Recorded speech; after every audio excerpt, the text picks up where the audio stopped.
Oh, oh. And just to check before we start this, are we? Can you hear me? Are we ready? Are we ready to rock and roll? Are you ready? Are you ready? Because I don't think I am.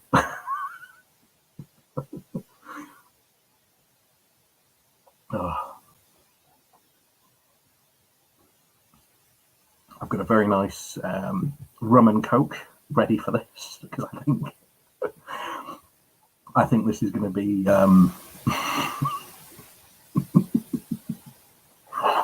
What have I done? Honestly, what have I done?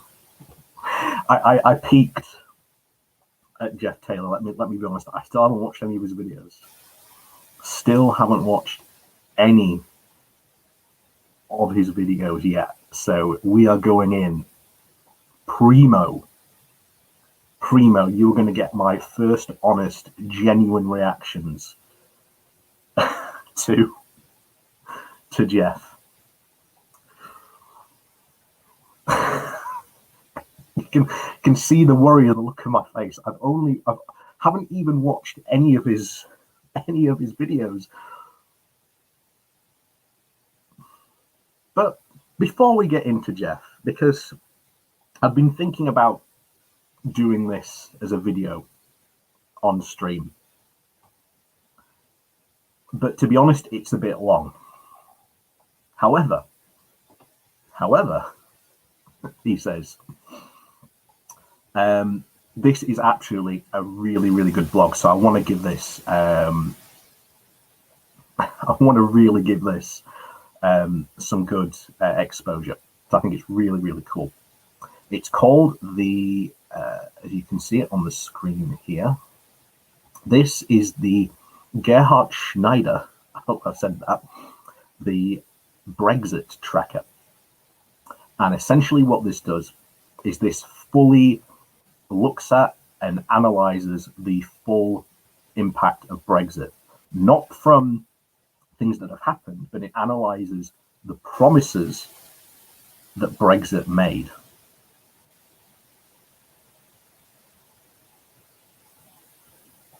What happened to the good microphone? Oh no, can you not? Hold on. Hold on. Hold on. Hold on.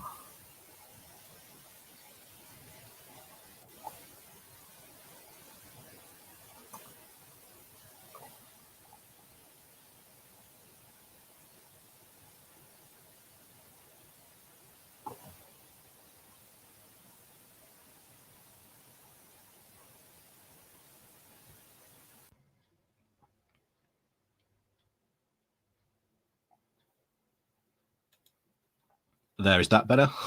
Is that better? Hopefully it is, because I'd forgot to switch to the good microphone. So hopefully that's the good microphone on. Thank you for saying that there. 2742 whatever. you know your name. Excellent. It's better. Good, because like I say, we want the pure. We want the pure Jeff when it happens. But anyway, back to this. Like I say, I want to give this a good, because it's also a good introduction, I think, to what we're going to experience possibly over the next couple of hours with Jeff. So I think this is going to be top notch. It's going to be fantastic. But anyway, like I say, please do go check this blog out, and I think it's well worth following. Like I say, this is the Brexit Impact Tracker by Gerhard Schneider. Do go check it out. But this was an article they wrote a couple of weeks ago from the 17th of April. And as you can see from the title, it's a tale of two universes, Brexiteers versus reality. Hold on, do I have a link? Let me see if I can. Will that go into chat?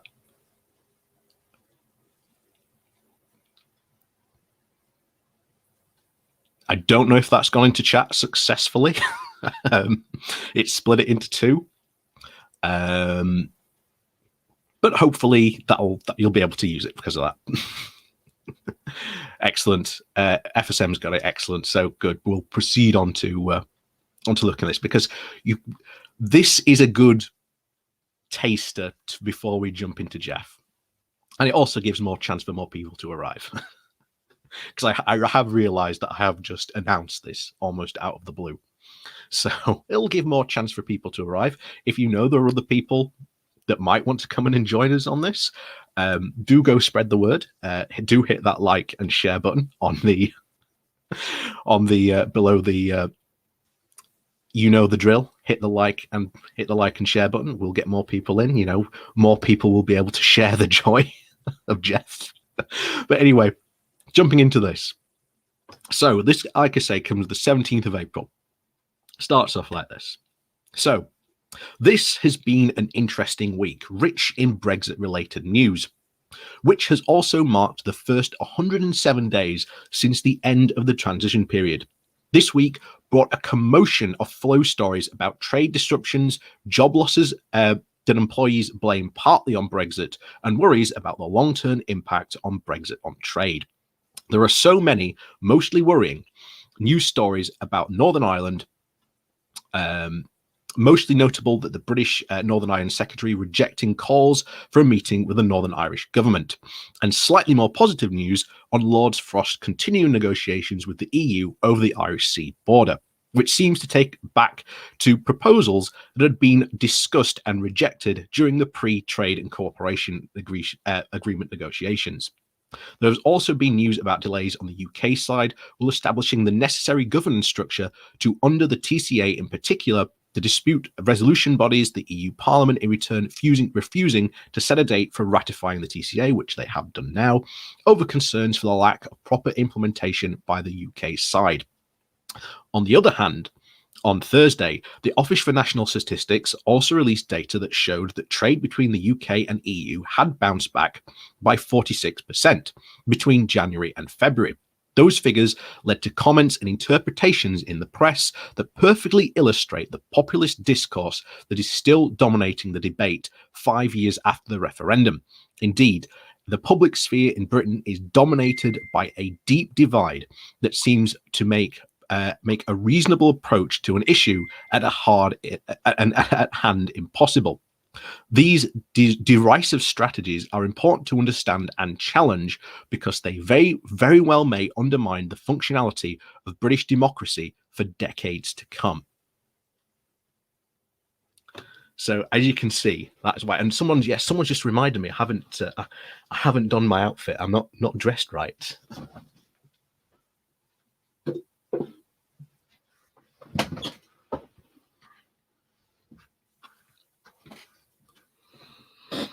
There we go.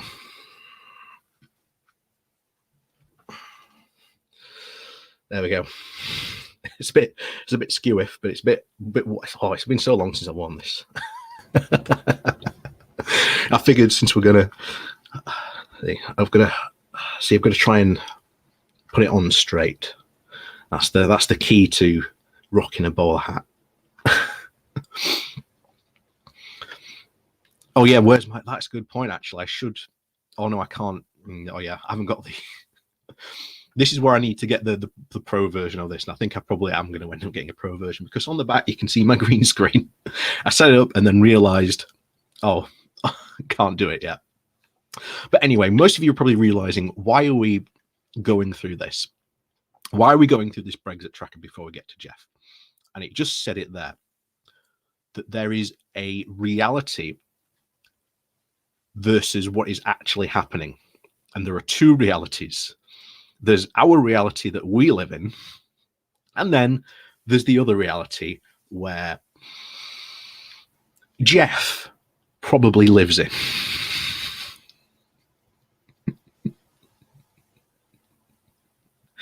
So, as you can see, hold on, I'm going to take this off for a bit because it feels weird wearing a hat, even though I used to wear that like all the time. It feels so weird wearing it now. And like I say, now I've got my hair cut, it would normally rest on my hair. So we're going to skip forward a bit into this. Like I say, I have put the link in the chat if you do want to read the whole thing.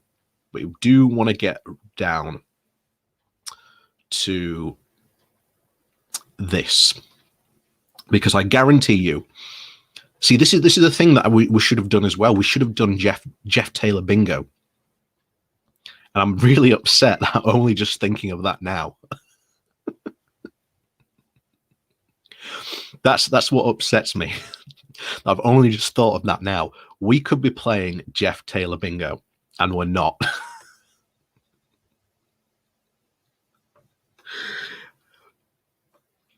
and now we'll never know who will be the true king of that.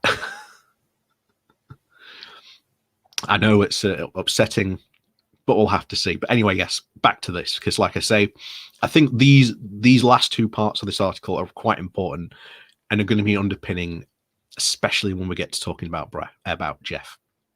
So, the blame game. So, a further weapon in the Brexiteers article is blaming, appropriating, whereby any Brexit-related figures that cannot be turned into a good news story are blamed on the EU. I think we're going to be seeing a lot of that in a bit. A striking example of this is the mechanism at work that came on this morning's Radio 4's Farming Today programme. The Pro-Brexit Institute for Economic Affairs, Shakir Singham, was invited to ask what he thought about the anger being expressed by shellfish and seed potato producers, despite Brexiteers' optimistic proclamation that the Brexit chaos is over, have essentially lost their EU market access and continue suffering from Brexit. One shellfish producer from Northumbria called past the 100 days of the real exiting of Brexit to say easily it's his most difficult quarter in any period of his working life. His response was a perfect example of the above-mentioned blame game. He said, "I share their anger," but he insisted that the anger was misdirected. Rather, the Brexiteers' broken promises of frictionless trade, the farmers and producers of shellfish should be angry at the EU. The suggestion was that Trade and Cooperation Agreement, the TCA, obliges the EU to consider accepting all UK regulations as equivalent to EU standards and hence granting market access. For Singham, by banning Class B mollusks and UK seed potatoes from the EU market, the EU is falling short of that commitment, hence a breach of the TCA. This seems like a completely far-fetched claim. While the TCA does leave open the option for unilateral gating regulatory equivalent status and market access, it does by no means follow that without withholding equivalence status implies a breach of the TCA. All the EU does in these specific cases is applies existing regulations to the UK in the same way it applies them to any other third country. We are treated like a third country. Of course, it is not the EU's fault, but rather the result of Johnson's preference for a hard Brexit. So Brexiteers asked farmers to produce and producers to direct their anger at the EU for exercising their sovereignty in the name of which the UK decided to leave the EU.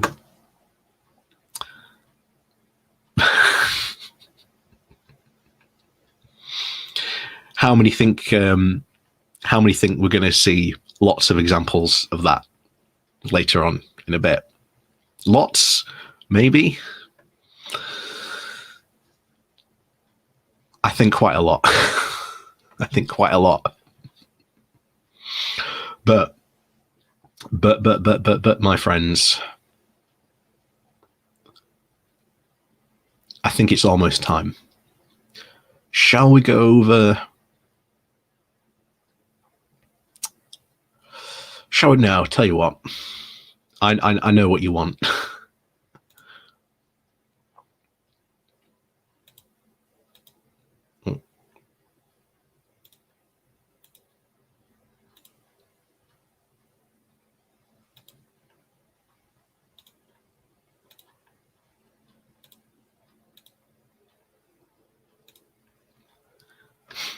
Here we are, my friends.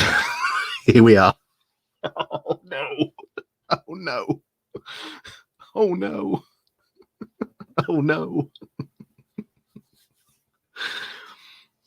Oh, here we go. Cheers, ladies and gentlemen. So, this, ladies and gentlemen,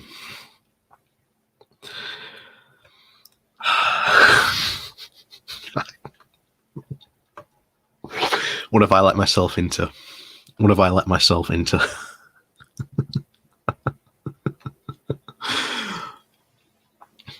Oh, so we are about to enter. We are about to enter the alternative reality of Jeff Taylor.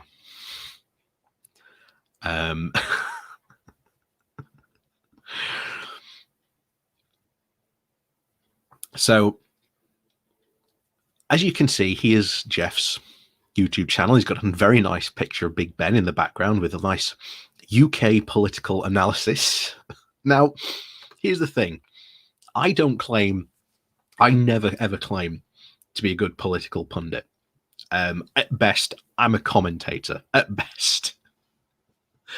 And I don't know what Jeff's credentials are to be able to justify and trust his political analysis. I'm sure Jeff is a perfectly reasonable man who political analysis is going to he's going to enjoy things. Oh, we're going to have to go for seconds soon.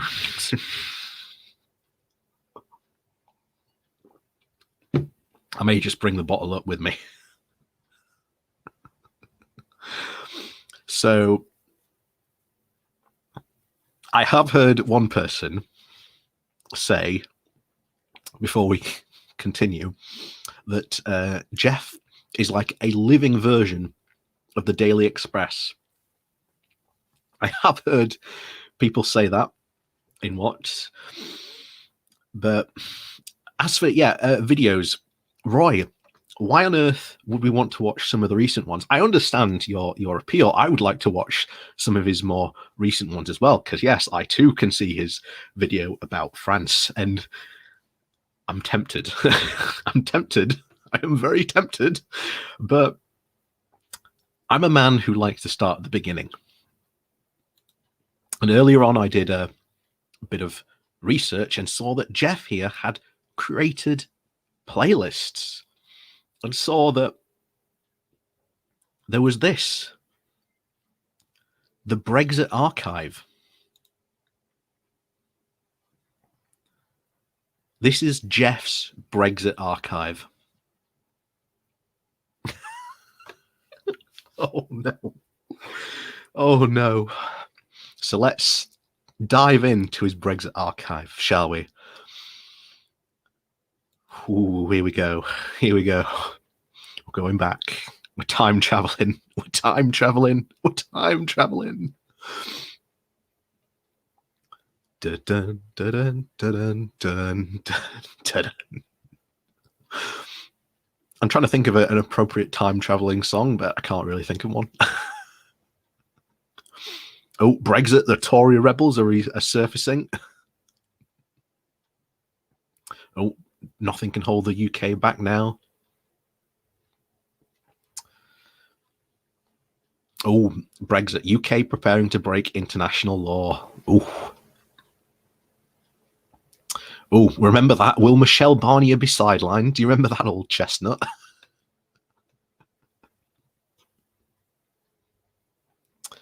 Oh.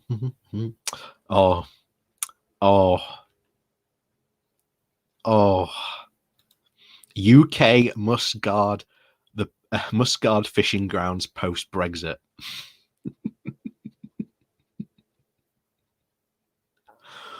We'll get to that, don't worry.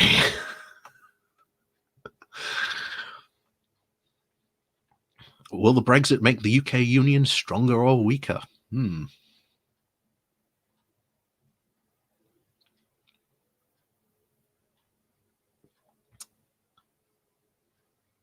Oh, let's go. Come on. Let's get to the bottom, Jeff. Why are those like the same video? I think he has of those.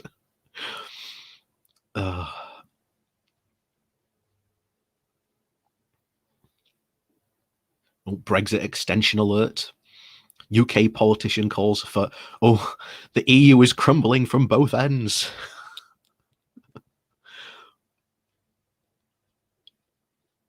Come on, we've got to find like the perfect one to start in this. Celebrating Brexit Day.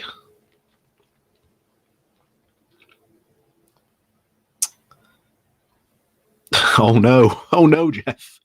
Big Ben must ring out for Brexit Day. Oh no.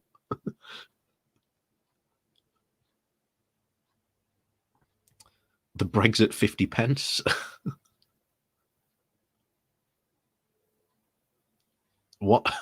Trump security Corbyn and the NHS. Be pretty interesting. Brexit Party 2019 manifesto contract with the people.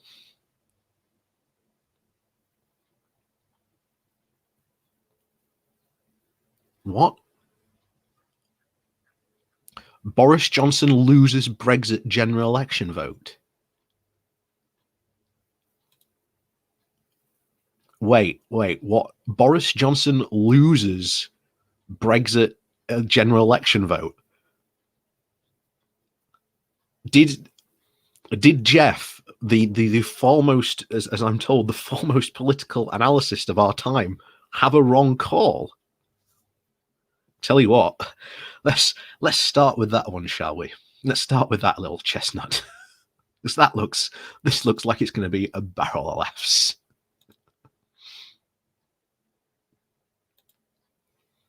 Here we go. Hello there. Well, what a surprise. Before we can you all hear that, by the way? Can you hear Jeff?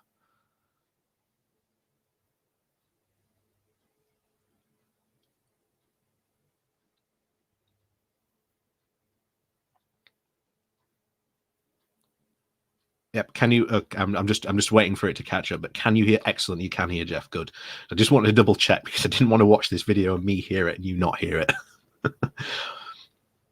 So this is Boris Johnson loses the Brexit general election vote. When was this done? October the 28th, 2019. Okay. Okay. Let's see what Jeff had to say about this. Let's rewind it. Hello there. Hello, Jeff.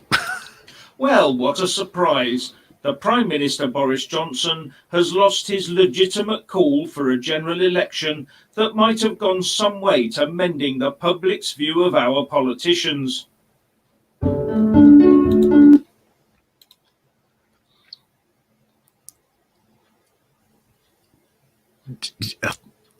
What? Does Jeff always speak like that? Please tell me Jeff always speaks like that. He doesn't sound like a human. He sounds like a robot. He generally does. What are we doing? What are we doing?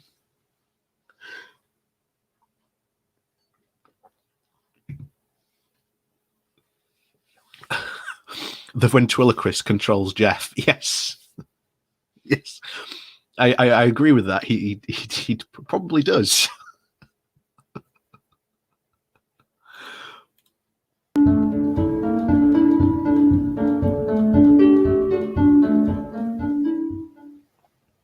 So the Prime Minister has lost his push for a general election in a rather heated and fractious debate in the House of Commons this evening.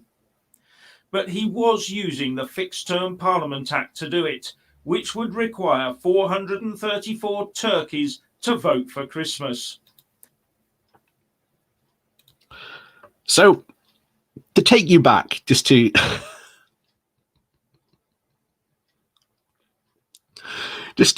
take you back to this, obviously this was Boris had just been elected at this point, and essentially there was absolute chaos on Brexit still. Nothing was getting passed, nothing was getting done, and there was a potential for fun stuff to happen. Unfortunately, rather than push harder for a second referendum, which is I would have preferred, to be honest, Labour, the SNP, the Lib Dems all decided, nope, we're going to go for a second general election. Now, I don't remember, so Jeff might actually be right on this one. I don't remember Boris being the one to pull the trigger. I think he was waiting for Corbyn to do it.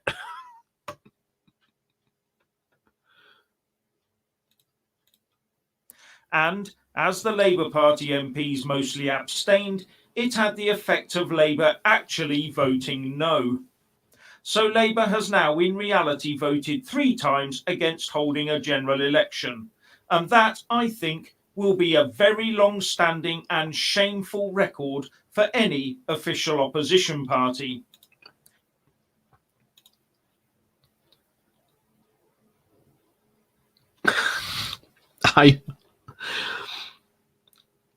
I'm generally on a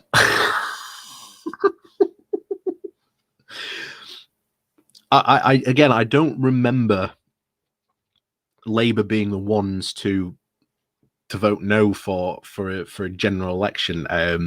Correct me if I'm wrong. I don't think that's how that went. But you are right, Simon. What is behind that curtain? I am very curious. So this is another reason why I set up my green screen, and why, again, I'm going to have to upgrade this version to get a pro version, because I was going to have like the Union Jack flying in the background. I'd found like a good thing you could upload, so you could have like the Union Jack flying. We were going to have all sorts of stuff.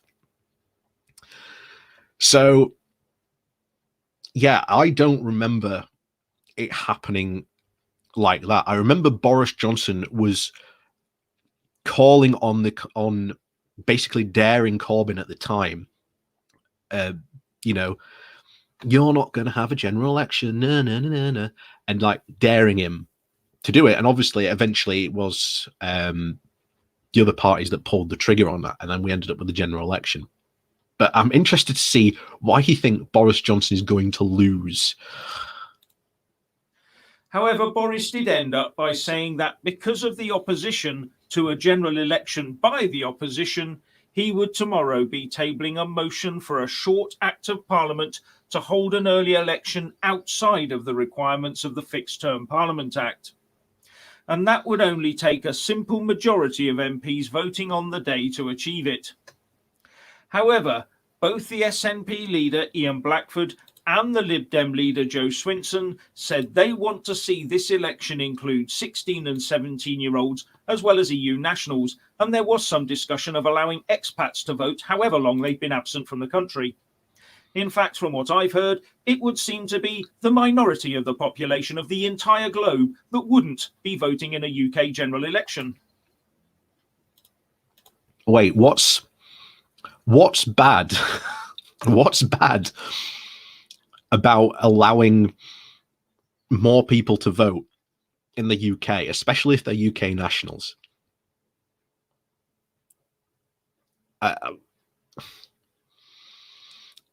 Correct me if I'm wrong. That is good in a democracy when more people vote and have the opportunity to vote. You know, correct me if I'm wrong.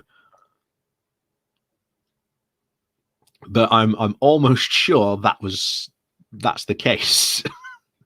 But yeah, I've also had to speed up Jeff because I'm sorry, he was going far too slow. Normally making such changes to the makeup of the UK electorate would be considered of major constitutional impact, so the debate would take place in isolation of an election, with time to debate properly and legislate in a very careful and considered manner. But hey, where reversing Brexit is concerned, anything goes for these short-termist, anti-UK and anti-democratic Remainers. Yes. Wanting more people to be able to vote in a general election is anti-democratic.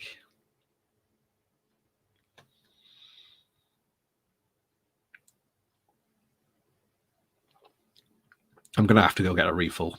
Honestly, I'm going to have to get a refill for this. Oh, no.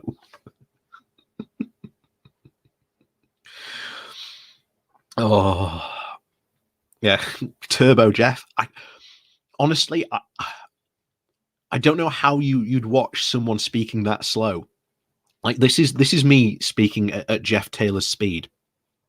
So Jeff Taylor here is speaking really slow, really enunciating his words constantly, all the time, very slowly, very surely. Although, to be honest, I've put a bit too much active. I've put too much jollity in my voice there for Jeff.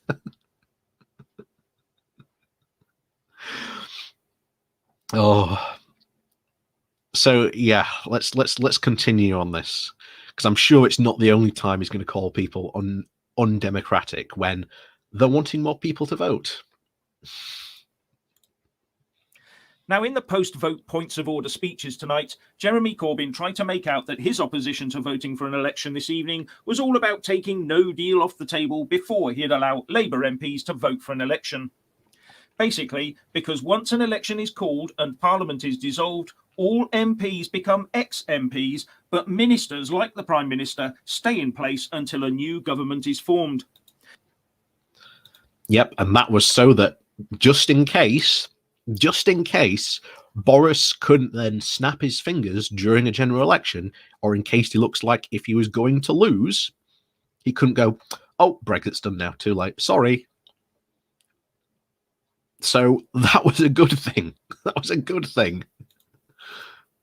So Corbyn seems to be claiming that Boris would, in an underhand manner, suddenly then take the country out of the EU without a deal in place while Parliament was dissolved. And of course, as we've come to know, we can all trust Boris Johnson, right? Right? Am I right?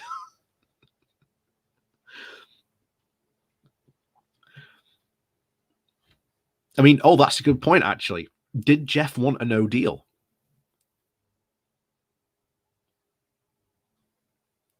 Yeah, did Jeff actually want a no deal? I'm actually interested, but I'm sure we'll find out. I'm sure we'll find out. Oh. But Corbyn is totally ignoring the fact that the courts could easily challenge an action like that being taken during the election purdah period. Also, when people like Corbyn, Blackford and Swinson talk about no deal being off the table, I think they also want it off the table after an election, even if Boris wins a huge majority. But that, of course, is a constitutional impossibility, as it attempts to tie the hands of a future parliament. Now that the government is introducing this one-line bill for an early election on December the 12th, we should expect to see SNP and Lib Dem amendments to allow anyone over the age of 16 to vote, allow EU national. Why is this is one thing I need to understand. Why is allowing and lowering the voting age to anyone over the age of 16? Why is it so bad to allow young people to be able to vote at that young? I do not see the argument against it. I think it's good, and I think that it would get more young people involved in politics. I think allowing that would be good.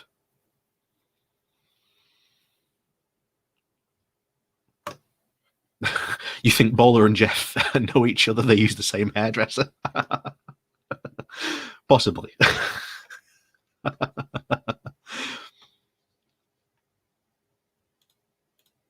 To vote, allow all expats to vote, change the. Hold on, we'll just zhuzh it back a bit. So I think we missed something there. Amendments to allow anyone over the age of 16 to vote. Okay. Allow EU nationals to vote. Okay. Allow all expats to vote. Okay. Change the date to December the 9th. And that would... Okay. I have no problem allowing any of that. I have no problem. I think that's a good thing. Allowing more people to vote, especially if they are living in your country, such as EU nationals were, actually allowing them a say in a country that they live in, probably would be a good idea. Expats living abroad, where especially in the EU, where Brexit did affect them and has affected them, EU expats should have been 100% allowed to vote. You know,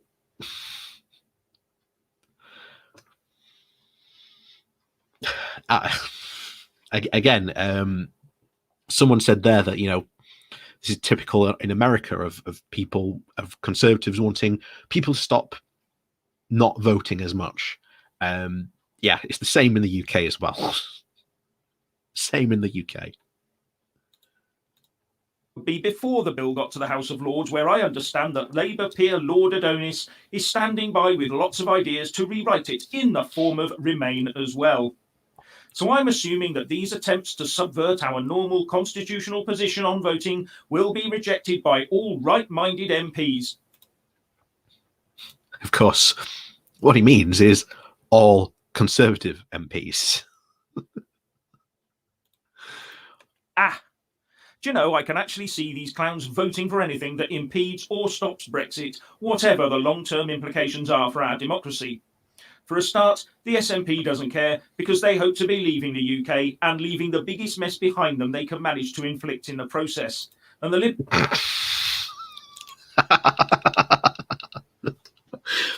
Does Jeff have something against the SNP? I can't help but pick up on that.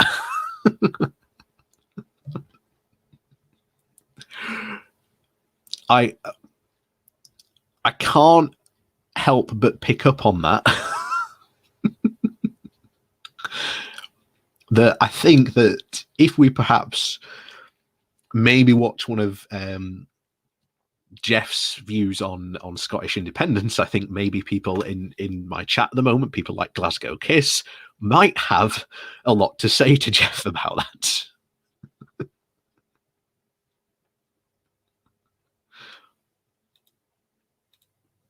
Dems don't care because they would hand over the country to the EU to run it anyway. And Labour? Wait, the Lib Dems would hand the UK over to Europe to run? What? What?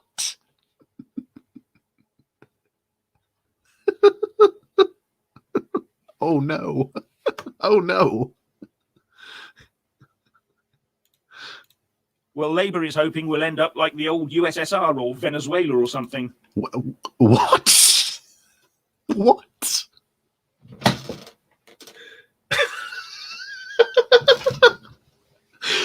Wait, Labour at the time under Corbyn was hoping that we would end up like the old USSR or Venezuela.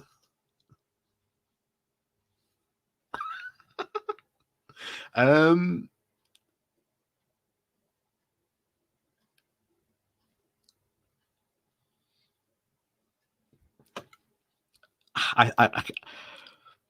can already guarantee that Jeff thinks that socialism is a dirty word, even though I'm gonna guess that Jeff is quite old. I can see he's got white hair.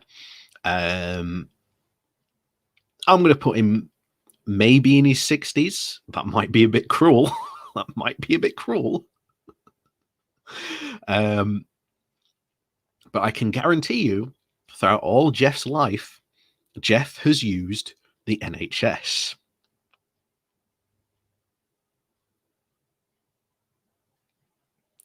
You know, that very, very socialist institution that Jeff thinks is a dirty word.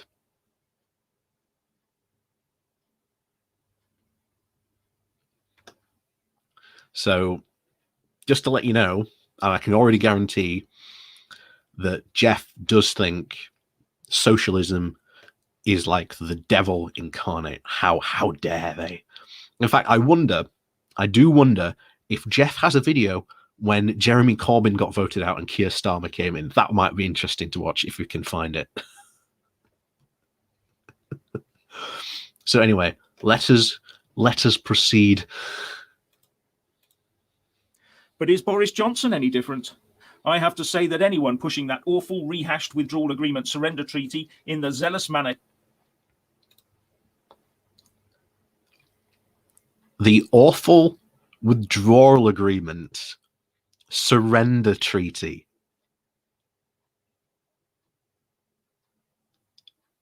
He just called the withdrawal agreement a surrender treaty. Did anyone tell Jeff about the withdrawal agreement that Boris signed? That was pretty much that surrender agreement that Boris signed. Has anyone told Jeff about that? Did he know? Was he told? Was he told? Did he know?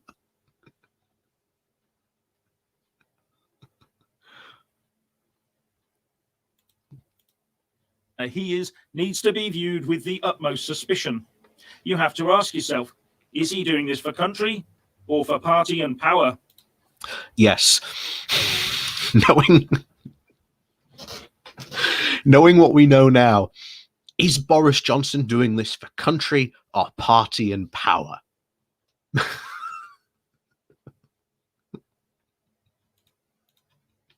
Anyway, what do you think? Please share and comment, and thank you for watching.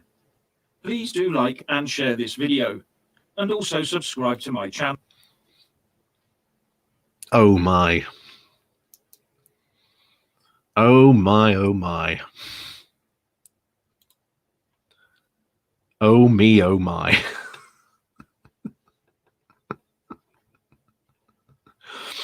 Oh, just how bad is the Boris Johnson Brexit treaty?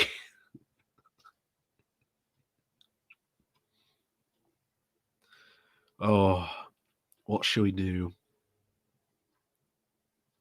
Oh, Remainer plans to rig Brexit general election.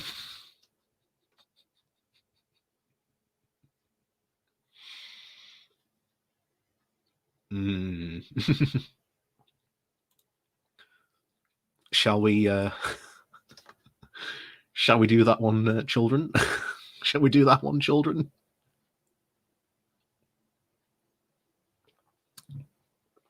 But I need to go and refill my glass at some point.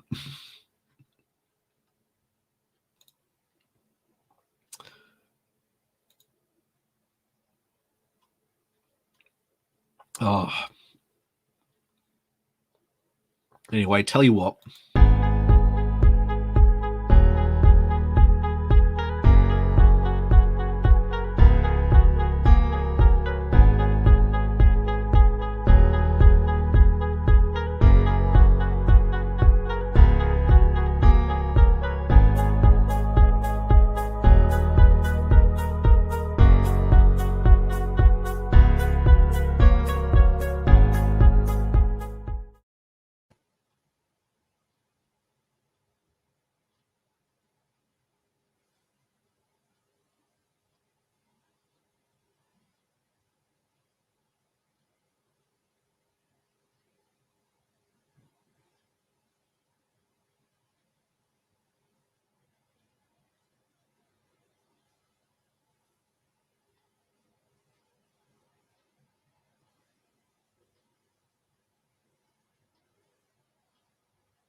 Right, we're back.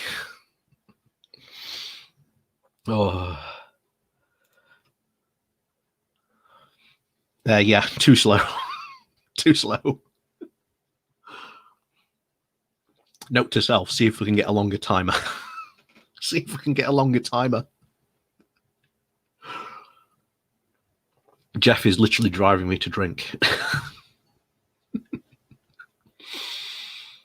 Oh.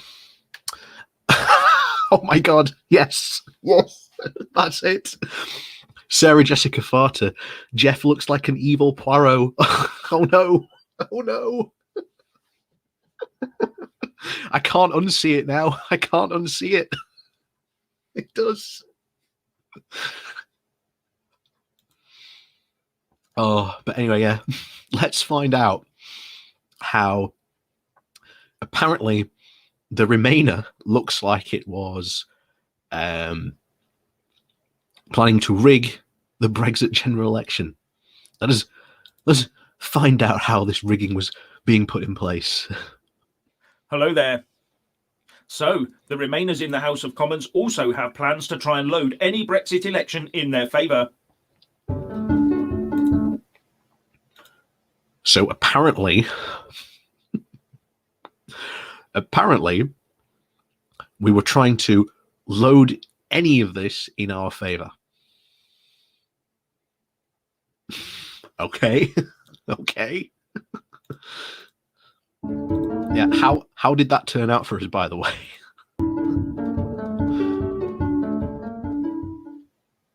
In my video this morning, I said that there was talk that the veteran Remainer MP and former Tory Minister, Ken Clarke, had said he would put in an amendment to a motion calling for a general election to allow 16 and 17-year-olds to also vote in it.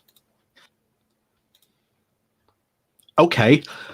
Like I've said before, 16, 17-year-olds, no problem allowing them to vote. I think it's a good thing. I think it'll get lots more young people interested in politics at a younger age, and I think that will be good for democracy overall. Like I say, the more people that tend to vote in democracies, the better a democracy is. So maybe we're about to find out from... You should not have said that, because I can't unsee it now. All I see is just evil Poirot.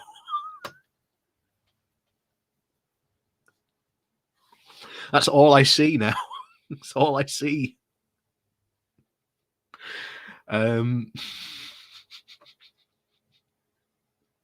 So this is evil Poirot probably about to tell us why 16 and 17-year-olds shouldn't be allowed to vote.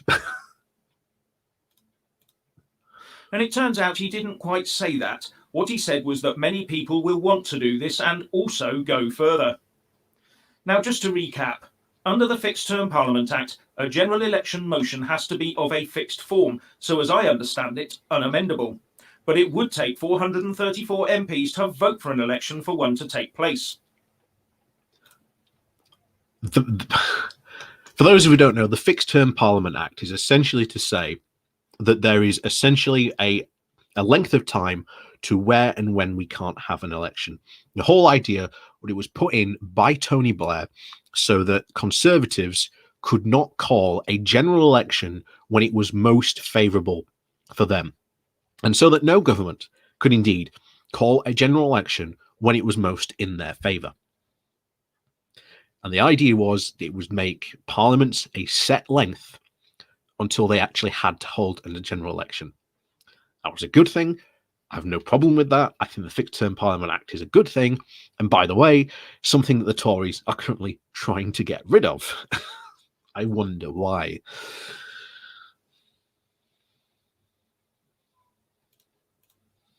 So, given the way most Remainer MPs have been hiding from the electorate, it is highly unlikely that Boris Johnson would be successful if he did lay such a motion. However, the Prime Minister...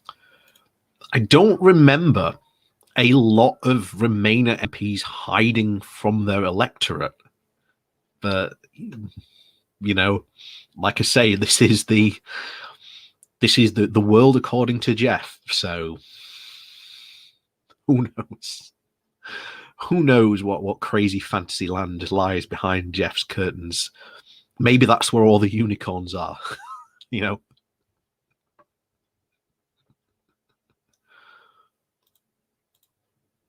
Can put forward a simple one-line motion with the aim of passing a full Act of Parliament for a one-off early general election, and that would only require a simple majority vote in the House to get it through. Yes, that is actually true. Congratulations, Jeff. But this is when the monkey business would start, because that motion would be amendable. And the first thing is, the Remainers and those on the left would be more than happy to allow 16 and 17-year-olds to vote in that election. Okay, Jeff, you've said that before. Why on earth is allowing 16 and 17-year-olds to vote a bad thing? What has happened between someone who was 16 who becomes 18 and magically they're allowed to vote?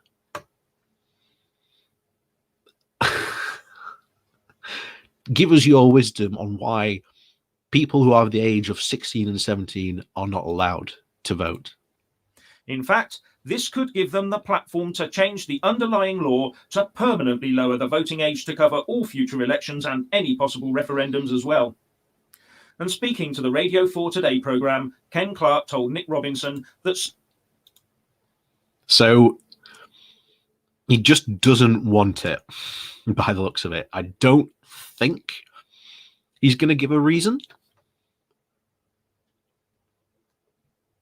But there you go. Certain people in number 10 were obsessed with a people versus parliament election. They were obsessed. That's exactly what we got. They're desperate to fight this election, he said. And when asked how he would amend the bill, Ken Clark replied, "People will want to reduce the voting age to 16 for a start. But I think a lot of people are thinking a lot of other ingenious things they could put in." We're gonna get this is all you see, I miss these times. I miss these. When was this originally made? 2019 was this made? 2019, yeah. See, I remember I remember it like it was yesterday. Brexiteers cast us as some sort of evil geniuses scheming to take down their most precious of Brexits. Turns out, probably not going to be true. And like I say, it didn't turn out that way. And like I say, they're now the ones in charge. How is Brexit going, by the way, Jeff? We'll find out probably in a bit. Within scope, you could get all the things that I would quite like to put in about improving the deal. Now, as far as the left and Remainers are concerned, they own the young people and their votes. And the father of the house also seems to strongly agree with them. Or else. Okay, so Jeff doesn't want young people to vote because they won't vote for what he wants. I have a very unique suspicion that if a poll came out during around this time, that if it found out that 16 to 17-year-olds, for some reason, really hated the EU, really hated it with a passion, I have a very good feeling Jeff would be all on board for getting 16 and 17-year-olds to vote. I have an absolute bet on that he would be absolutely be that.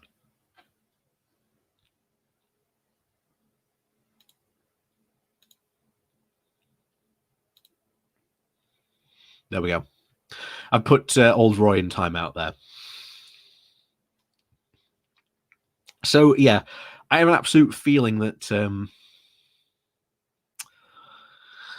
that he would absolutely be all in favour of lowering the voting age if these young people were all in favour of his Brexit.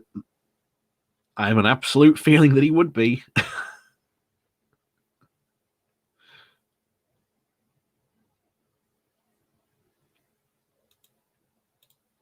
else, why is he talking about it? The left believe that the vast majority of young voters will put their cross in the Labour, SNP and Lib Dem boxes at any election, as well as in the Remain or even Rejoin box should a second EU referendum ever take place.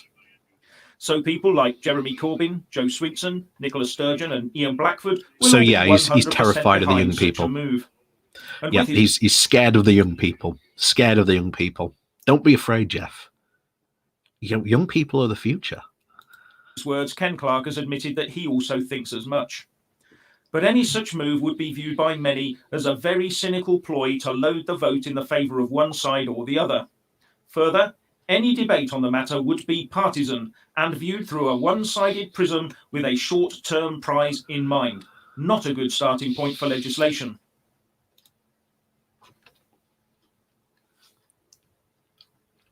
Why? Why? Why is that a bad thing, Jeff? You haven't said why. I'm getting inclinations that you think young people voting would be a bad thing because they wouldn't vote for the things that you want.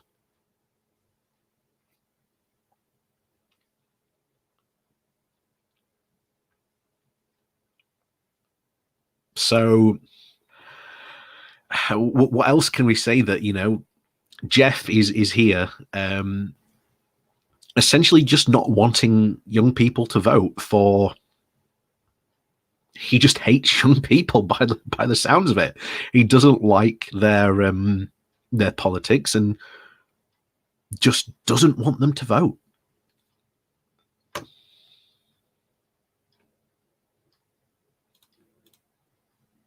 With this revelation, Ken Clarke has shown how desperate pro-EU MPs are to keep the UK firmly entrapped inside the EU.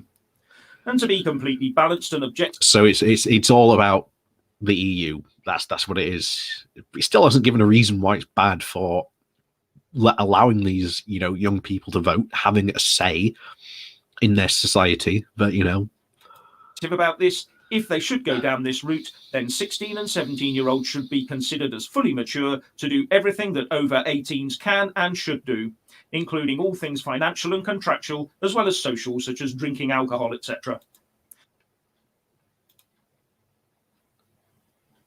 So apparently, allowing young people to vote somehow means that they are also allowed to go out and do all these other things like drinking, making contracts, doing business. We're not saying that, Jeff. We weren't saying that. All he was saying, maybe we should allow these young people to vote.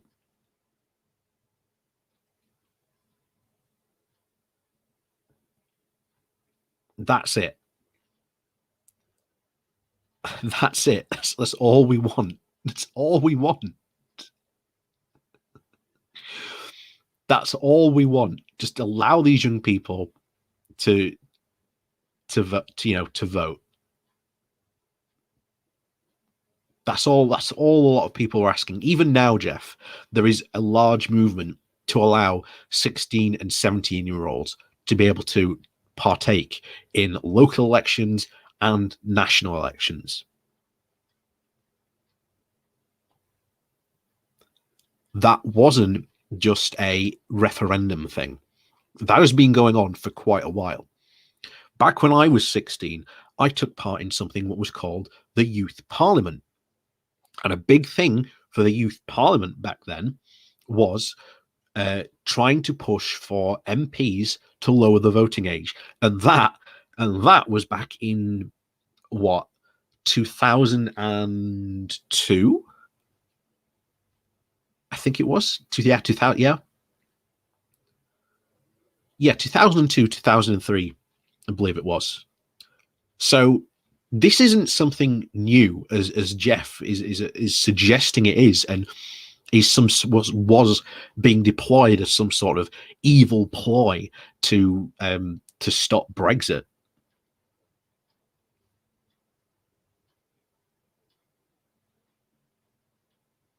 But there you go. That's apparently the reason why. Now, a few years ago, I would have dismissed such talk as an empty threat. But now, with Brexit, with this current Parliament, I would view it as a high probability risk. And it also sounds as if Ken Clarke is trying to warn Boris off of upsetting the current House of Commons balance. Anyway, what do you think? Please share and comment. And oh no,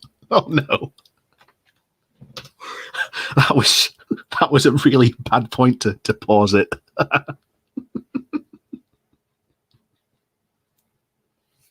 That was a really bad point to pause it. Yeah, you've got evil Paro smiling there.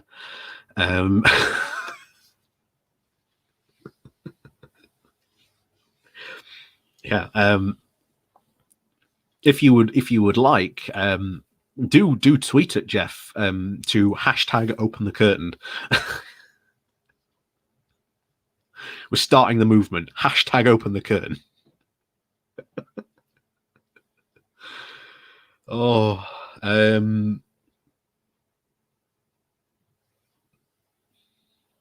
my word. So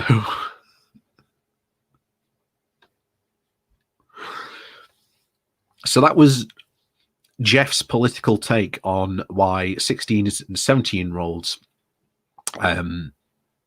should not be allowed to vote. Because reasons.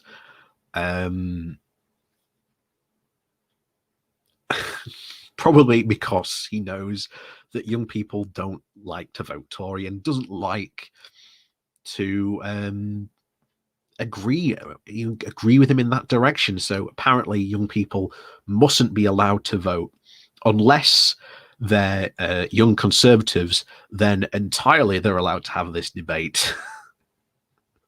And then Jacob Rees-Mogg come along and goes, "You're not socially old enough to vote yet. I have all this money that I like to lie on."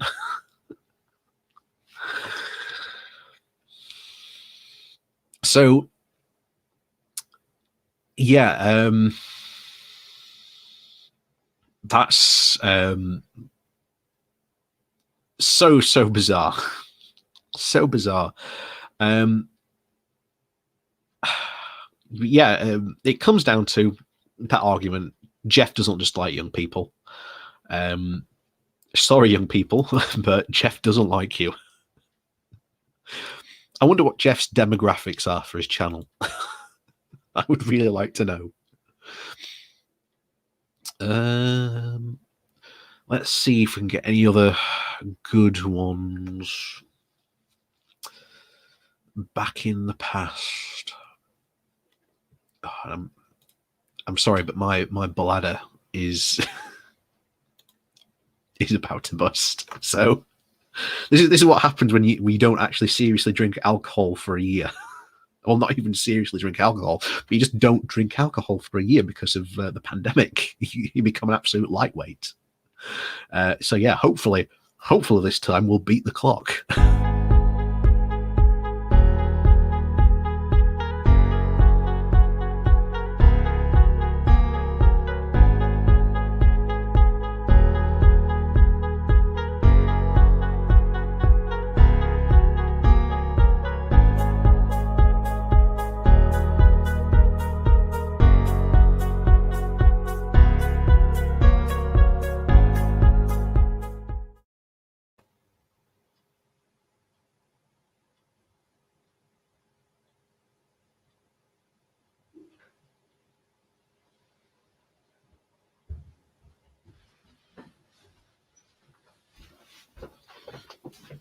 Oh, darn, we didn't do it again.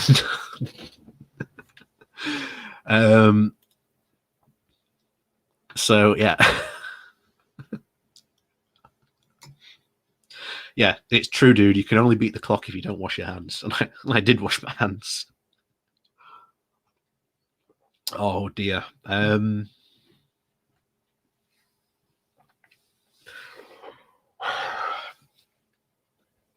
You see this here? Just reach and grab it. This is my absolutely fantastic Abaddon the Despoiler, well-known character in the 40k in the 40k universe. He's a bit dusty.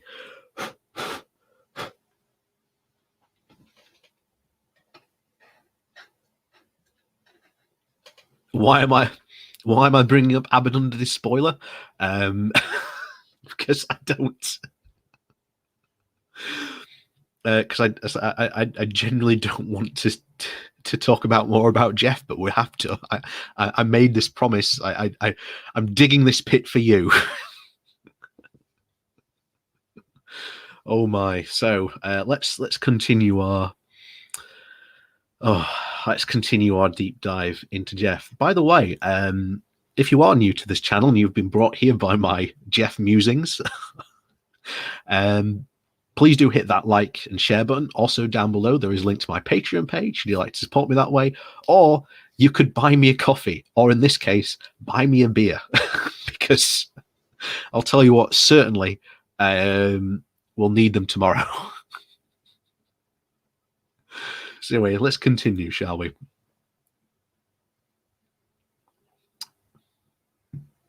Oh. Will Hungary rescue Brexit? Brexit, another Benak security loophole. Oh, let's see. Oh, what's this? Oh, post customs checks in Ireland. Post customs checks in Ireland. Oh, oh, Jeff, I believe you are spoiling me today. Hello there. There will be customs checks in Ireland, says Boris Johnson, but that will not mean a hard border between Northern Ireland and the Republic of Ireland. So Boris Johnson promised that there would be no border in the Irish Sea and made absolute fools of the DUP when he then went and did just that. What? Literally like 10 days later or something like that. Oh, thank you very much, Helen, for that sticker. Thank you very much. He said that there would be no hard border because we've gone through this multiple times. If you are going to have a border, like in this case, because we are not in the customs union or single market, so hence we are not in the regulatory orbit of the EU, meaning that we no longer follow the same standards and regulations. There is no body, institutions checking up to see that we are keeping up with these standards as they used to be. Hence, there has to be a border somewhere. And we've gone through this, I don't know how many times. There has to be a border somewhere. You can either put it between the Republic and Northern Ireland, or you can put it between Northern Ireland and the UK. Now, you can't have it between the Republic and the North because that breaks the Good Friday Agreement. So the only way you could have a border is putting it between the UK and Northern Ireland. Now, at that time, I want to remember, because you've got to remember, this is like late 2019. So at this time, the ERG would still be trying to reassure the DUP that they were not going to they would not do anything that would allow Northern Ireland to be separate from the UK market. And literally last week, the DUP kicked out Arlene Foster for essentially most of the Brexit mess that they made. Oh, thank you very much, FSM. Buy me a rum and coke. Don't worry, cheers.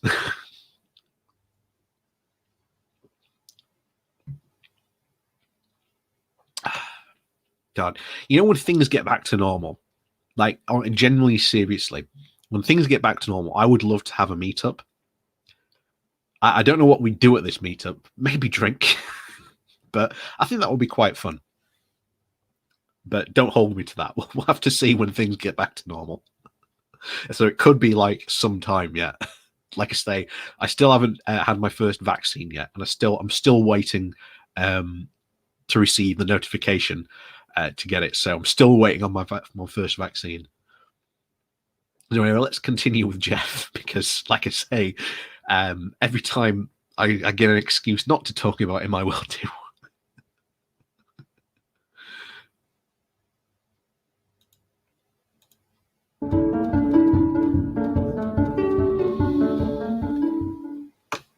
As the Prime Minister Boris Johnson said on the BBC Radio 4 Today programme, in order to have a sovereign nation, you need to have a single customs territory, and everyone is well aware of that. Well, there's the EU, Jeff, that work it perfectly fine, you know?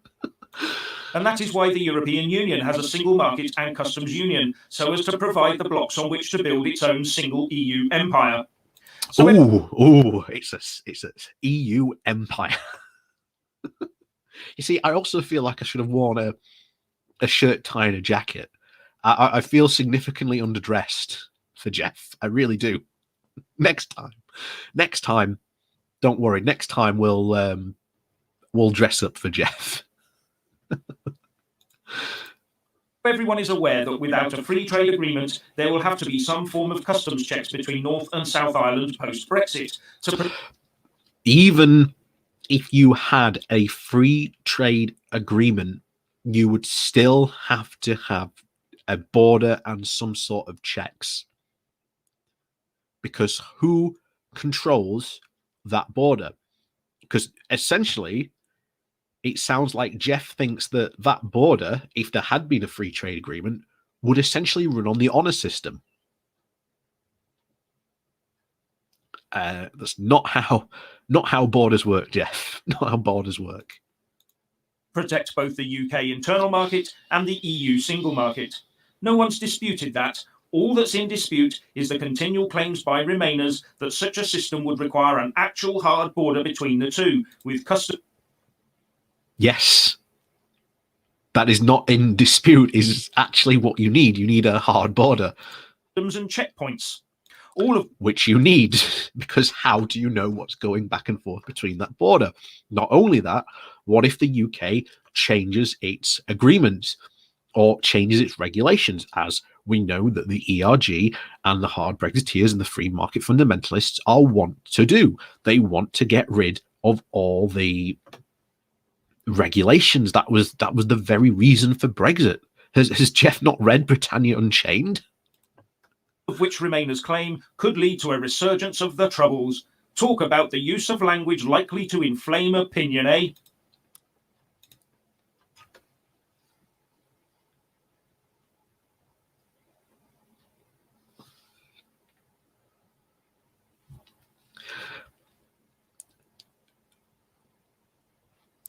I want to have a bet with you all. How many people think Jeff did a recent video about the Troubles on Northern Ireland? If he did, please let me know. Because I'm very interested to see what he thinks the Unionists were rioting about. Yeah, you are right, Cloudhopper. This video did not age well. Oh, I am. This is why everyone at the beginning of this was like, "Oh no, we need to watch his more recent videos." No, I say, if you want true gold from people like Jeff, you've got to dig back. You've got to dig back. You've got to dig for gold. Gold isn't just lying around on the top of the earth. You've got to dig for gold.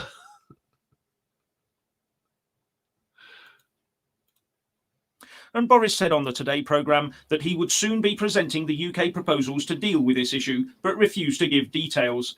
And because Boris had no plan of what to do. That's why, Jeff. That's why. debate in the House of Commons, Brexit Minister James Duddridge said that he wanted to assure the House there will be no infrastructure checks or controls at the border. But of course, Brexiteers are now well aware that no solution, however sound, will ever be deemed good enough by either Eurocrats or our own domestic Remainers. No.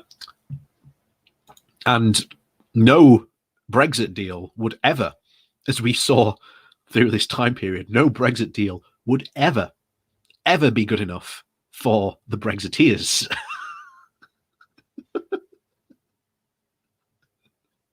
Even now, there are many pro-hard Brexiteers calling for chucking the withdrawal agreement and chucking the Northern Ireland Protocol. And as we've warned on a couple of times, that if Boris Johnson thinks that it is politically advantageous for him to do that, he will. Oh, thank you very much, Yumika. Kipper, kipper, kipper, and a happy Brexit fish. Thank you very much. Oh, yeah, by the way, because I wore this at the start of the stream, not many of you were here for it. So, ta-da, there's the bowler hat. Now Jeff can't, if Jeff ever does a video response to me on this, then he can't say I'm not British, because clearly I'm wearing a bowler hat, and if I had the technical capabilities, this will be a British flag, just so that Jeff couldn't call me unpatriotic. Oh, in their eyes, there is only ever one solution: hand the keys to the UK over to Brussels, as well as all the money. Now to the Eurozone economy, of which the Republic of Ireland is a part. The Eurozone is now seeing its lowest inflation rate for almost 3 years. At 0.9%, inflation in the Eurozone is still well below the European Central Bank target of significantly close to but below 2%. And despite the recent moves by the ECB to lower the deposit rate and restart its quantitative easing programme to try and boost the flagging Eurozone economy, something...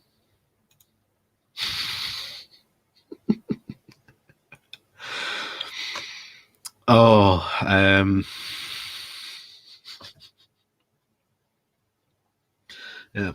See, it tilts so much. It tilts so much. Like I say, it's such a jaunty hat. And like I say, I think I pull it off quite well.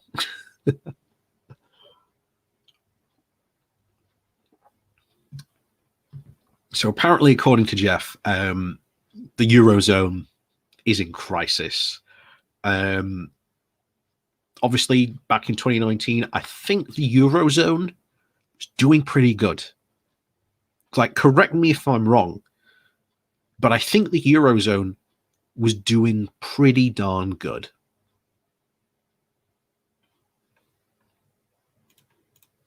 Thing I talked about in an earlier video, the Financial Times reports Morgan Stanley analysts as saying that they don't expect much to change in the near term and that it might go lower again next year. And the IHS Market Eurozone Manufacturing Purchasing Managers Index, or PMI, shows its lowest level since October 2012. With output, new orders and purchasing all falling sharply in September, the Eurozone Manufacturing PMI now stands at 45.7, which is well... Jeff is definitely reading from an auto cue here. He's definitely reading from an auto cue. I can't see how he's not. So, two things here. First of all, interest rates. Yes, it's good to have a low interest rate, but sometimes it can be good to have a high interest rate.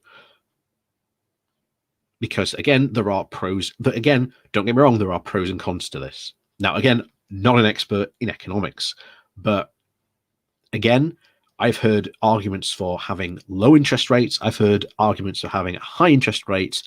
I don't know where I really fall on this. Like I say, not an economic expert, but overall, interest rates continually fluctuate.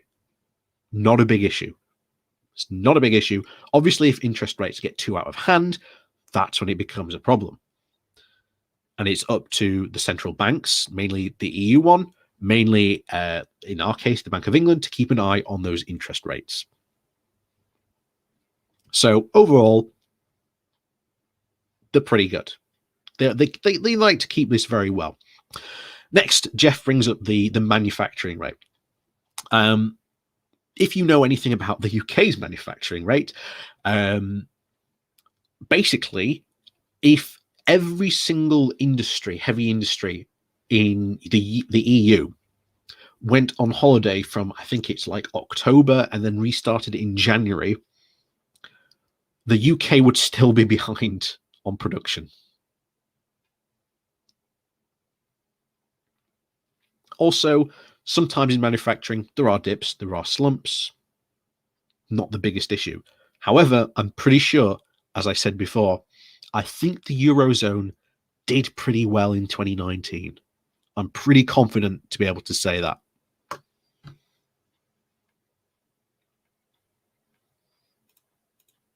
Well below the break-even point of 50. Market Economics said in its release, the region's manufacturing downturn was led in the main by rapidly deteriorating operating conditions in Germany, with the respective PMI falling to its lowest level since June 2009. Austria also experienced a notable deterioration, while Spain, Italy and Ireland also recorded sub-50 PMI readings during September. And Chris Williamson, Chief Business Economist. So what's the reason behind that?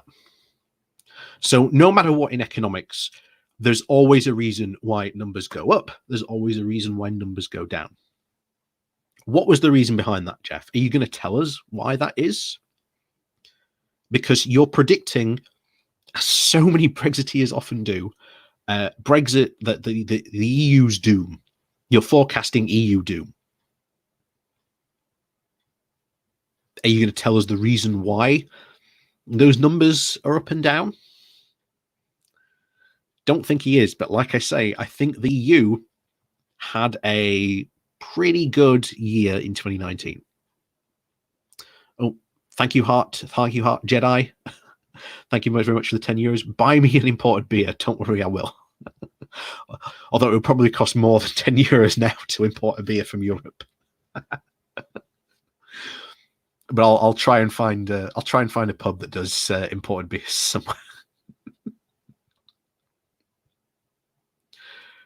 So, yeah, Jeff saying numbers like that is, I'm going to have to take my hat off again, sorry. Jeff saying numbers like that is a typical Brexiteer tactic to go, oh, look, the EU are doing bad. Why are they doing bad? I'm not going to tell you why they're doing bad, or maybe there's other numbers that suggest other things that, paint the larger, broader economic picture. But just because numbers are low does not mean, as Jeff is trying to insinuate here, economic doom. Like I say, I'm no economic expert, but I know enough that sometimes you've got to look at a larger picture sometimes of how all the economy is doing, especially how the world economy is doing at the moment.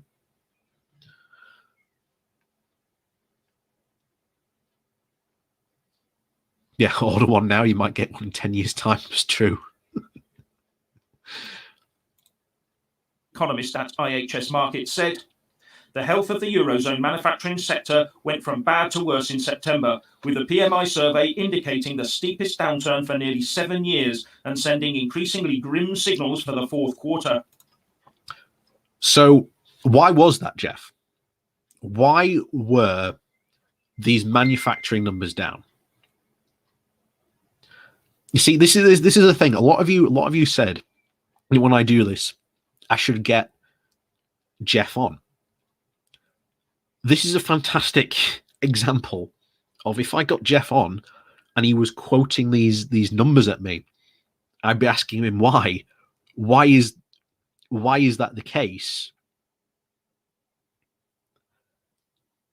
He wouldn't be able to tell me why. And that's why I said having, me talking to Jeff would honestly be a waste of time. Because I'd be asking him why. And as someone said here, the second Jeff is probably off auto cue, it's probably really bad. I'm not going to lie. For some reason, I get the feeling that this is not going to turn around anytime soon. Now, reportedly... Yep, so the whole reason Jeff was quoting those numbers, if you remember the Brexit tracker article that we read at the beginning, saying that Brexiteers were essentially living in a separate reality.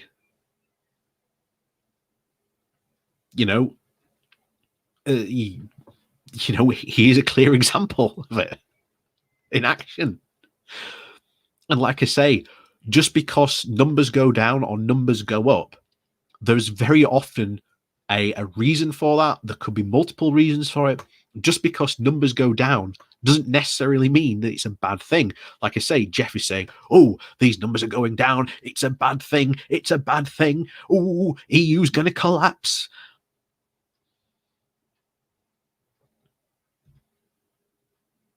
So far, the EU hasn't collapsed. And it's not going to collapse because it shows no sign of collapsing. And if you remember the article we did a couple of weeks ago about how Brexiteers are continuously flummoxed by how strong the EU actually is, despite how much they love to doomsay about it.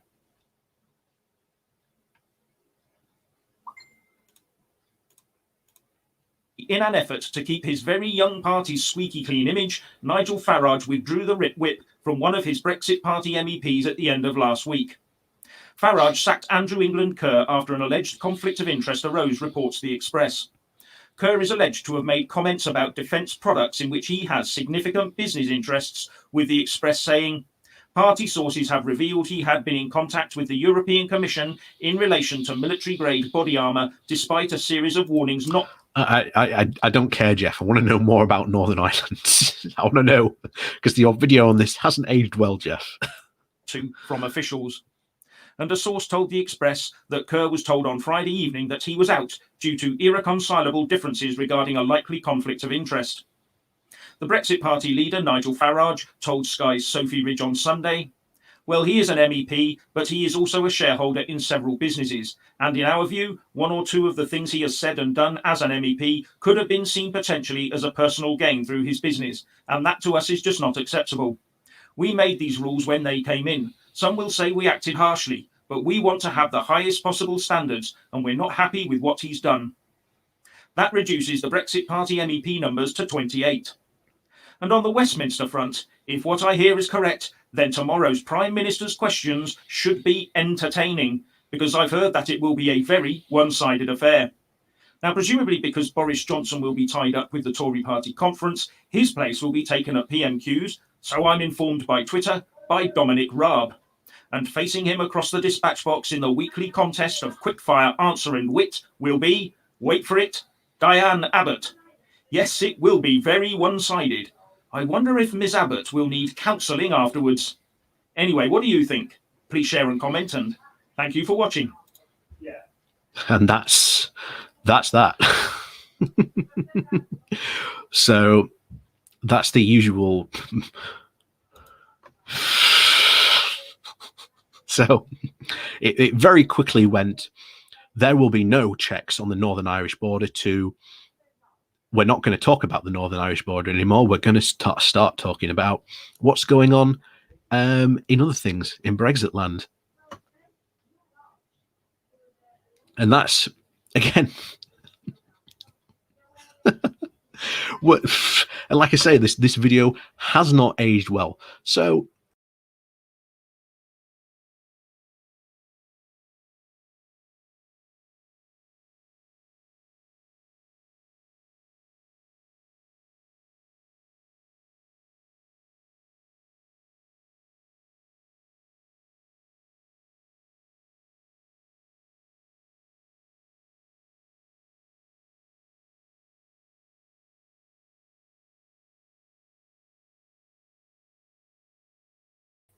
oh, there we go. Sorry, I pressed the wrong button on my mouse there. I pressed back on the wrong one. There we go. There, we're back. Sorry about that. I got a bit too eager there.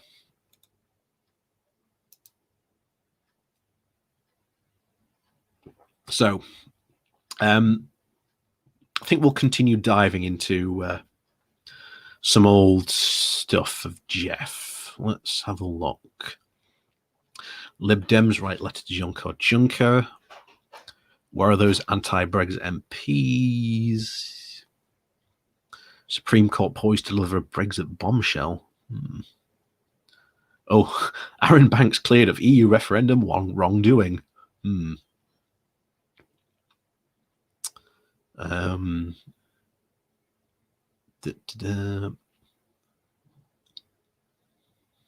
What?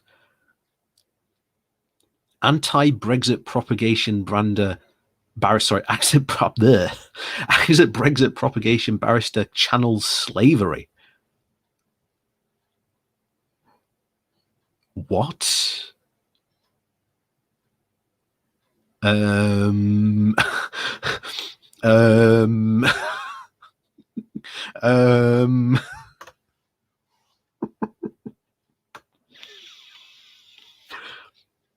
I generally don't know if we should do that one. I generally don't know if we should do that one because that feels like Jeff might get quite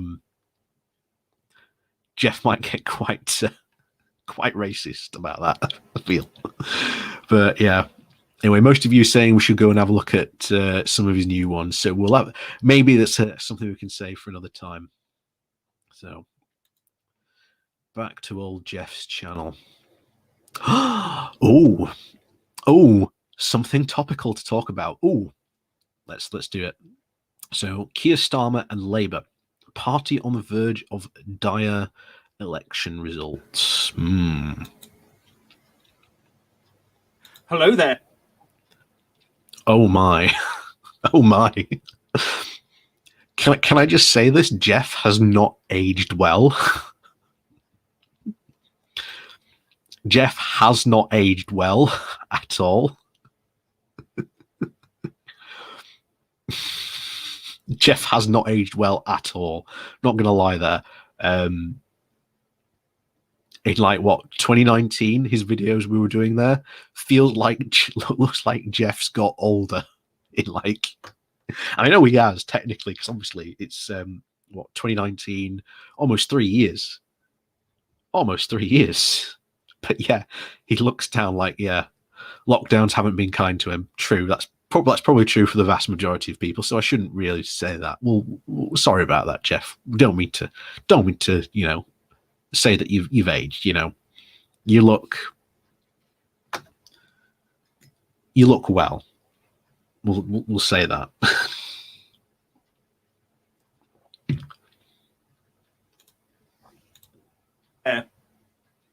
From council elections to a Westminster by-election, things are not looking good for Labour tomorrow. So I have to unfortunately agree with Jeff here. However, I have seen a couple of polls, and to be honest, the polls are really, really a bit worrying, to say the least. I've seen polls that put Labour in 1% ahead. I've seen them put them like 1% behind. I've seen polls that put like Conservatives 4% ahead. They all seem like tomorrow's elections are going to be close. And I would not be surprised if that Hartlepool by-election goes one of two ways. Either A, Labour wins, and they win comfortably. But again, according to the polls, don't think that's going to happen. They either just sneak a win, and I'm literally talking by like 100 votes, maybe a couple of thousands, maybe. And like I say, in that area particularly, obviously UKIP's not there, Brexit Party's not there this time, so that could play a major effect. But also you've got the recent scandals around Boris, but like I say, sometimes national politics doesn't play so much into local elections. like I say, we're going to have to see what happens tomorrow, but we will probably, oh no, we won't know yet. We will probably learn about maybe later into the evening, about maybe after 12 o'clock. Depends how, well, actually, no, it's not a national election. So maybe about 11, half 11 was probably when we will know some sort of result. But I have to say it will go one of two ways. Either A, Labour are just going to clinch it by like a couple of 100,000 votes, or the Conservatives are going to win in a very narrow majority, or the Conservatives are going to win with a very comfortable majority of votes. That is probably one of the two things that are going to happen, especially in that Hartlepool by-election. It's not going to be, I don't think it's going to be a surprise. I think that it's going to be a lot of one of those. It's going to be either or, unfortunately. And the direction for it, for Labour, I'm actually glad, to be honest, that Keir Starmer came out and said that any significant election losses can be blamed on him. I am glad that he's honest enough to come out and do that. Because if he's honest about that, then maybe eventually we can start having in the Labour Party an actual serious conversation about how we change track and start to actually tackle the Tory party at general elections, because it's very, very clear that we need to. Because currently the Blairites are back in charge, and the last time they won an election was in 2005 against Michael Howard.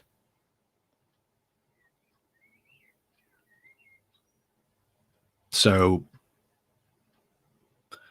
that was basically going to be it.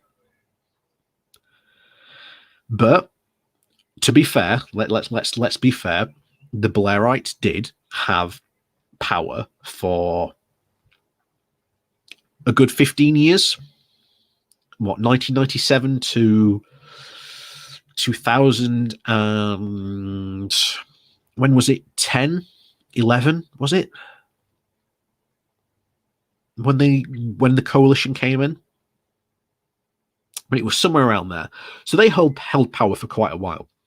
So in a way, we can't fully dismiss the Blairite sect of the party.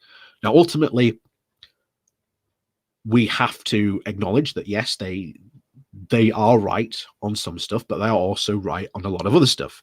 They're also wrong, shall we say, on a lot of other stuff.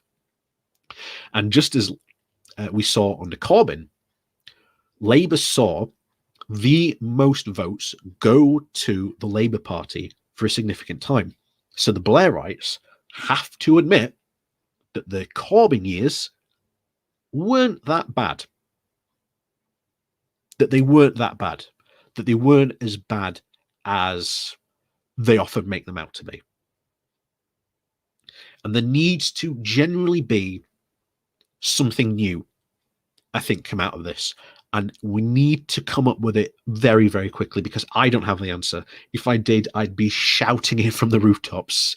You can guarantee I would be shouting it from the rooftops about the solution. You know, Labour, you need to do this. You need to do this, Labour. Why aren't you doing this? So we need to think about what's going to happen to Labour going forward. And I hope that this will be a learning opportunity for the Labour Party going forward. Hopefully, I hope it's not going to be a complete wipeout, especially in the local elections. I think in local elections, there isn't going to be too much of a change. I'd be surprised, very surprised, if Labour lost big numbers. I would be very, very surprised if Labour lose big numbers tomorrow. But ultimately, I think the story of tomorrow's election is going to be that the independents lost a lot of their seats in local councils, and that those independent votes went either to the Tories or Labour or the Lib Dems. Because I think that's how it will potentially go tomorrow. I think that will be the story of the local elections of 2021. I think the pandemic has severely hampered the electeering, shall we say, and the promotion of the independent parties. I will be very surprised if, for example, the Rotherham Democrats walk out with seats. I will be very surprised if the Democrats and Veterans Party win in Monkbretton. I'll be very surprised if any Barnsley Independents get in this time, because, like I say, the pandemic has severely affected their abilities to be able to get their word out, their message out. Again, like I say, we're just going to have to wait and see.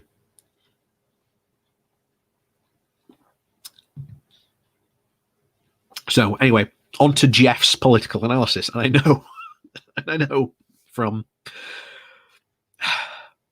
from the past videos we've seen, Jeff clearly is a master when it comes to predicting elections.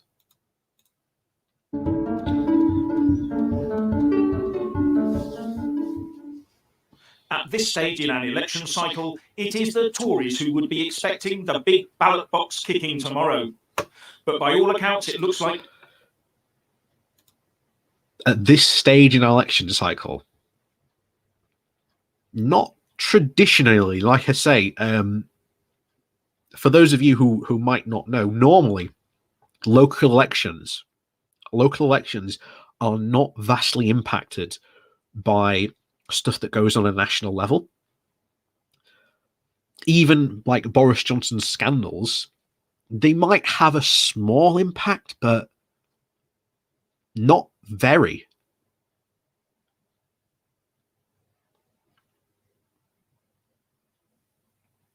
You know, it's not very well known, shall we say. We're gonna have to, like I say, tomorrow it will be we'll be waiting to see what happens tomorrow. We're gonna have to wait. As they say, we're gonna have to wait and see what happens.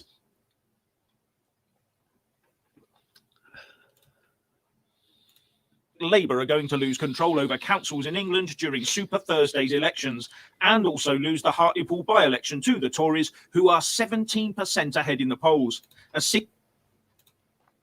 17% ahead in the polls. I have not seen that poll. I have not seen that poll. I've seen polls that put them close, and I've seen polls that put them behind, but I have not seen polls that put them that far behind. But like I say, we'll probably have to wait out for tomorrow to see how this prediction from Jeff plays out. Seat that's been red for decades.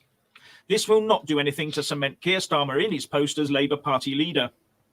He said he'll be fighting for every vote and will take full responsibility for any election results, and that he's here for the long haul. There was a mount. Good. Like I say, I have my problems with Keir Starmer. He is the guy who is currently leading the Labour Party, and sometimes you're going to get candidates that you don't necessarily like. That's politics. But he is the Labour leader. He is the leader. But as I've said before, if we are on the left and we are in the Labour Party, we can help push Starmer in the right direction. Look at what's going on in America at the moment. Joe Biden wouldn't have been my first choice. I would have been a Bernie guy. I'm not going to lie, I would have been a Bernie guy. But what has happened recently? Biden has been doing so much lefty stuff. So much lefty stuff. It's been unbelievable to see, because everyone thought, oh, he's going to be be a centrist. And true, it's still early days. We're going to have to watch and see what they do, of course. But I'm not going to lie. He is making and doing some really good stuff over in America. True, not everything correctly that I think American leftists want him to do. But as I've said before, sometimes it's better to have 20% than have nothing. So, like I say, we're just going to have to wait and see. Mountain to climb when I took over as leader of the Labour Party, he said. We lost in December 2019 very badly, and I've got to make sure the Labour Party is in a position to win the next general election when it comes. That's true. Like I say, and this will be a learning experience for Starmer. Any calls to try and throw him out, I think will be very disingenuous. I think will be very, very disingenuous. And I worry that a lot of people on the left and Labour Party are going to try and chuck Starmer. But like I say, we're going to have to see what happens in these elections. I think the council elections, we'll have to see.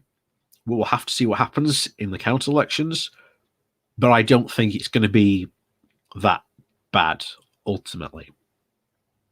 But I may be proved wrong. Like I say, I'm prepared to be proved wrong. But I think it's not going to be as bad as Jeff here is saying. But again, could be proved wrong. Could be proved wrong. And I'm willing to admit that I could be wrong. Like I say, this time tomorrow, I could be eating crow for all I know. So, gonna have to wait and see.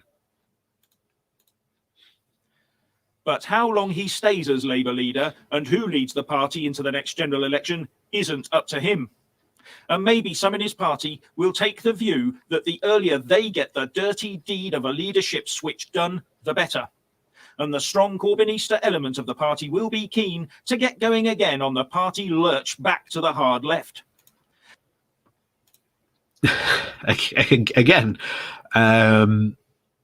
ultimately, I don't think Starmer will go after these elections, even if they end disastrously. Unless Labour gets completely wiped out tomorrow, which is very, very doubtful. Very, very doubtful. Unless that happens, no way is Starmer going to leave. I think it's a learning experience. I think that the Blairites are going to be massively embarrassed, but I think it's a fantastic opportunity for the leftists in the Labour Party to finally get Starmer to sit down with them and go, okay, you've got to listen to us. Not to make demands. I've got to clear that. We have not got to make demands. We've got to sit down with all the Labour Party and go, we need a new election strategy. We are still fighting as if Labour is being run by pre-David Cameron era standards. We are treating them as if they are still the nasty party. But that hasn't happened. There has not been a serious change in Labour's stance since the 2005 general election against Michael Howard.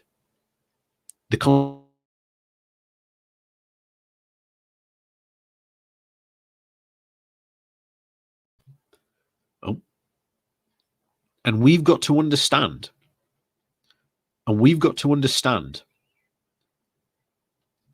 that there are people, genuinely good people, who generally have good reasons for voting Tory. And it's not because they, don't like immigrants or, any other stuff that we obviously, people who are, quote, generally known voting Tory know for. We've got to address these things, and we've got to seriously start addressing why people are not going to vote for the Labour Party. And I think it does start.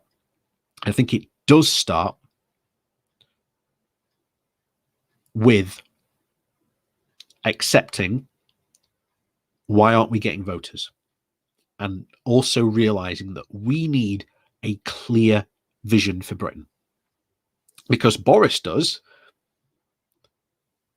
have a plan about it, but he talks a big game, and that was the whole reason for putting Boris in. Boris talks a good game, and that at the end of the day is a vote winner. And here's a great headline from The Guardian on the by-election. If Starmer wants to win Hartlepool, polls suggest he should stop visiting. Ouch. Not only that, Labour has not been able to put any meaningful dent in the Tories in Scotland, and in Wales the polls indicate that Labour may be up 1%, but the Tories are up 5%. Might be a long night for Starmer, followed by a very uneasy time in front of the press. Then the icy feeling down his spine as political opponents move in for the kill. So what's your opinion on Labour's chances tomorrow? Please like and comment below. Days of people, Nope. Sorry. We went over to Nora Media then.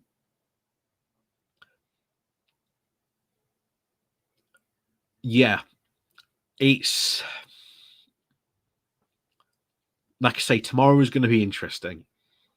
I think it's going to be the Friday morning when we all wake up and we find out what happened.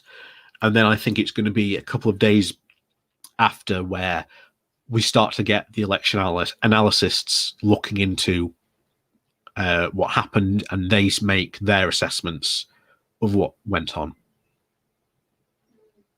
Ultimately, I think Labour's probably going to lose the Hartlepool by-election. I hope it's not by too much. I hope they give the Tories a good run for the money. But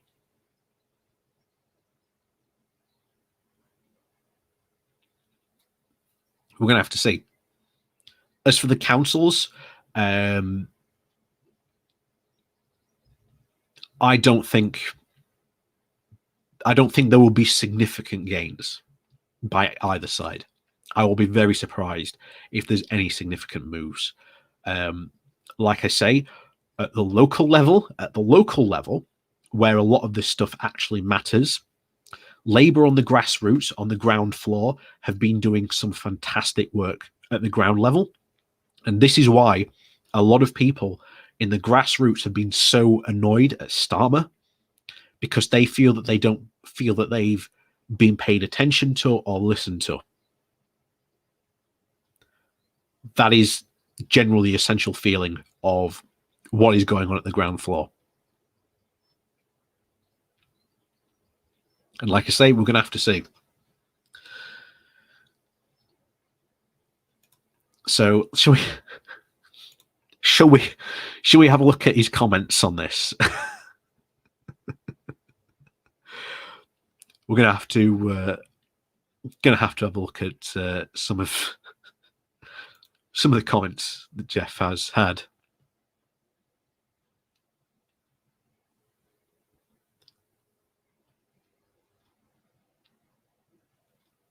What's Keir Starmer was finished when he took the knee to a serial criminal who wasn't even a British citizen.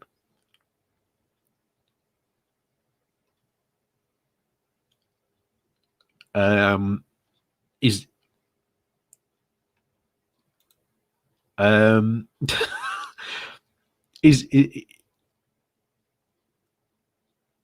that about George Floyd? Oh, oh, oh, oh! I was worried about him reading his comments, but I'm generally worried about what we might get early if we continue on in this. I really am. Jeff will see Starmer's resignation on Friday. Can you look into your crystal ball? No, I don't think Starmer will resign on Friday. I don't think that's gonna happen. Don't suppose any publican will allow him on the pub to drown his sorrows on Friday. I hope Sunderland will do the same and give the Tories a try. They've always been Labour, but Sunderland has still a deprived area. Yeah, just because you vote Tories into a local council, that's why one of the things would be interesting tomorrow. What if Sunderland, as this guy says, does go blue? It's still going to be a deprived area, even if you get these Tories in, because one of the things you've seen Tories bang on constantly is about how much council tax is lower in Tory-held councils. Now, predominantly, there is a reason for this, because they love to cite this number. Oh yeah, vote in a Tory council, your council tax will be lower. Well, that's not the case, because if you look at these areas, the Labour councils are generally bigger authorities that need, well, to afford bigger stuff. Most of the councils that the Tories own and control tend to be rural to small towns that don't need as bigger offer of services. So it will be hilarious. It will be hilarious to watch tomorrow to see people vote if this electoral defeat does happen, as Jeff claims. It will be hilarious to see all these people who continuously say, like this guy here, because I tell you now, this is also what I see sometimes in Barnsley as well, on the We Are Barnsley page, who go, oh yes, if only we voted Tory and had a Tory council, this wouldn't be the case. Well, okay, Tories have a massive majority and a massive opportunity to genuinely go out and improve the UK. So far, they haven't. Now, of course, there's been the pandemic. I get it. I understand that. But post-pandemic, I don't see that happening. I do not see that happening. We've talked before about the two big ideas in the Labour Party about the global Britain and the levelling up agenda. Neither can survive without the other undermining each other. That is not going to go well. Not going to go well at all.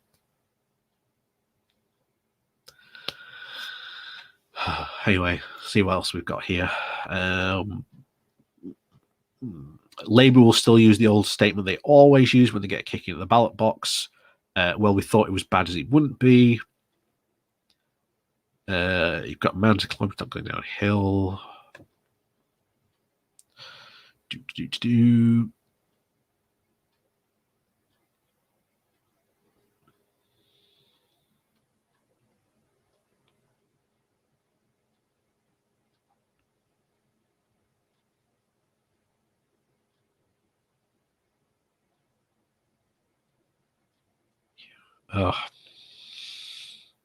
See, I'm also so depressed because Jeff has over 100k subscribers. See, this is how easy it is to be a right winger. This is how easy it is to be a right winger. Just have to lie and toe the party line, and you'll be fine. But there you go. Oh, anyway, let's do this. The French one. So the French threatened to cut electricity to Jersey over access to fishing grounds post-Brexit. Let's find out on this, shall we? Hello there. This is exactly what happens when you choose the cheap way over self-sufficiency. Pure intimidation.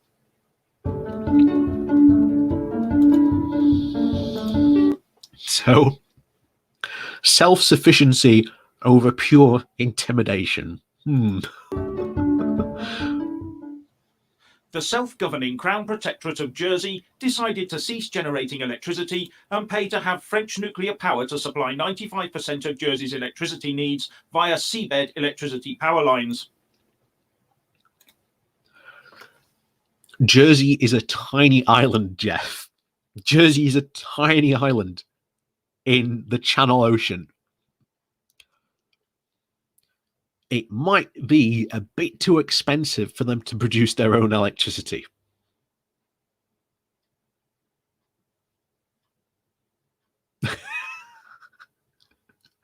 I can understand why they might want to take electricity from France.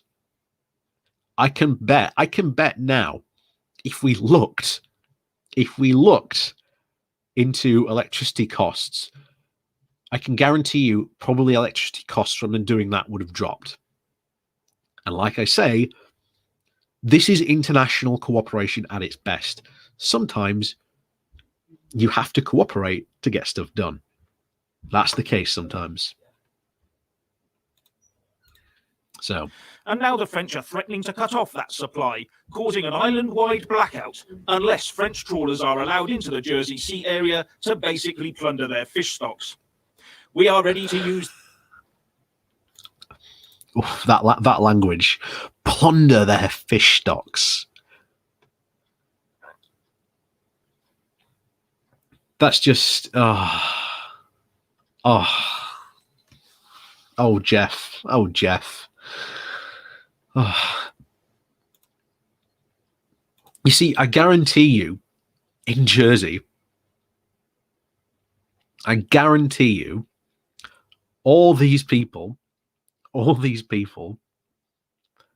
in their fishing boats could probably never catch enough fish to be able to exhaust the fishing isles off Jersey. So maybe allowing other fishermen into your territory probably is a good idea. these retaliation measures, the French Maritime Minister, Annick Girardin, told the French Parliament. I am sorry it has come to this. We will do so if we have to. But the French fishing community has been given access to Jersey waters, with the Jersey government saying it had given out licenses in accordance with the Brexit Trade and Cooperation Agreement. But the French claim the new requirements are too restrictive, with the French Maritime Minister saying, "This is absolutely unacceptable. If we accept this for Jersey, it would imperil our access everywhere." So if I'm to understand this correctly with how this is playing out, this is because of the 2,000-mile exclusion zone. And obviously, this basically means a massive cutting off of French traditional fishing waters, which, by the way, Jersey has shared very well with France for years. But because of Brexit, it has forced these new rules. And at the moment, this is yet another thing that Brexiteers forgot about, this exclusion zone around Jersey. And of course, this is going to add more problems to the fire. But of course, they've been, cut off. A lot of, especially around that area, in grounds that they would be perfectly fine to normally fish.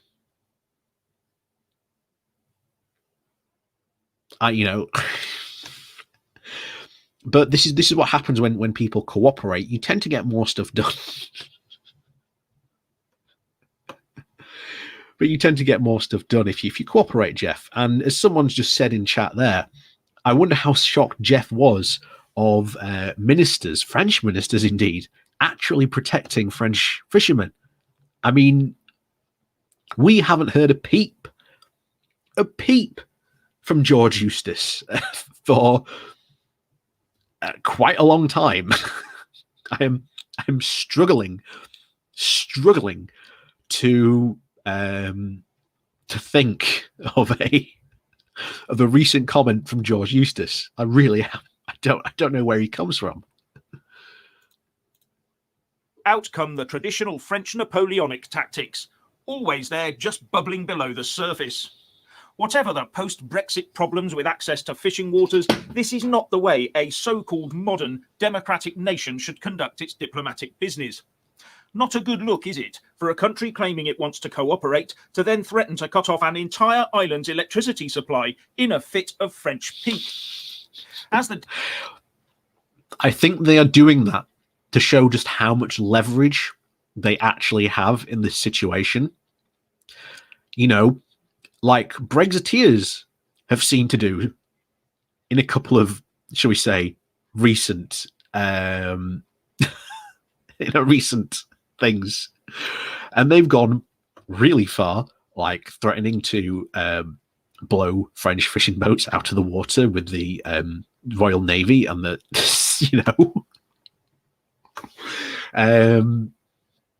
but yeah, that's the Brexiteers for you. Like I say, I think this situation, bit of a strong language from the French, but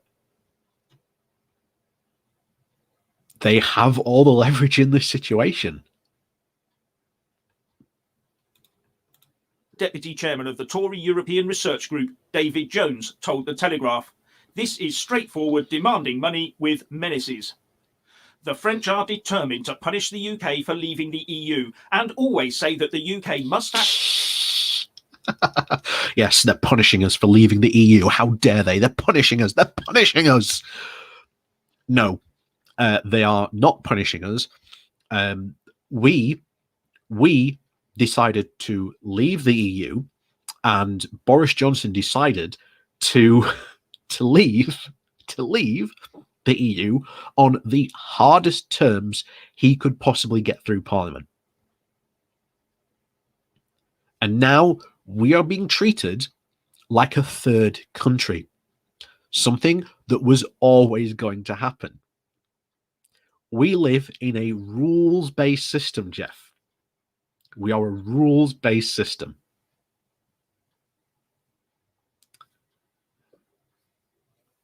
That is how things go. Oh, and I've just realized, I've just seen Max in the chat. Good evening, afternoon, Max. If you want to join me on this Jeff Taylor experience, let me know, and I'll send you an invite and you can join me. Perhaps you can recommend some videos that we can watch together of Jeffy Boy, because this is my first experience of Jeff. For those just joining us, I have never watched a Jeff Taylor video before 6 o'clock today. So this is like my first full-on experience of Jeff, and this is my last one for the evening. Because honestly, Jeff is literally driving me to drink. Oh, Max is a live stream in an hour. Oh, wow.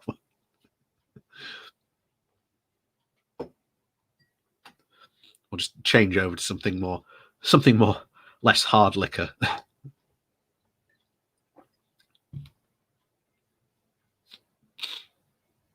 Oh.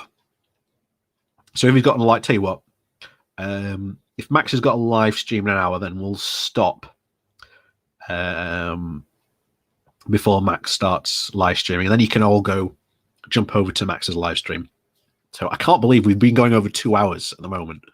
We've been going 2 hours for this, and there's still so much to cover. So much more to cover. Oh my god. This might not be the last Jeff Taylor experience. We might have to have a second session.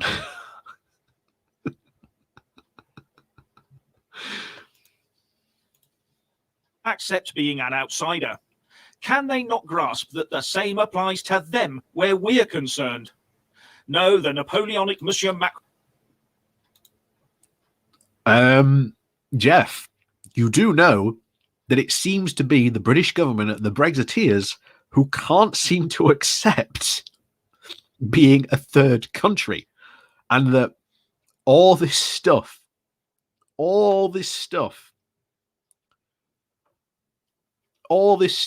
we were warning of, saying, oh, this is going to happen, what's your answer to it?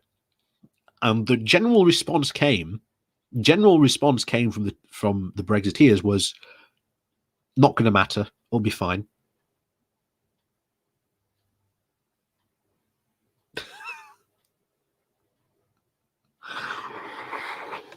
But I have to say though, Max, if you're still watching, my new nickname for Jeff is the Evil Poirot.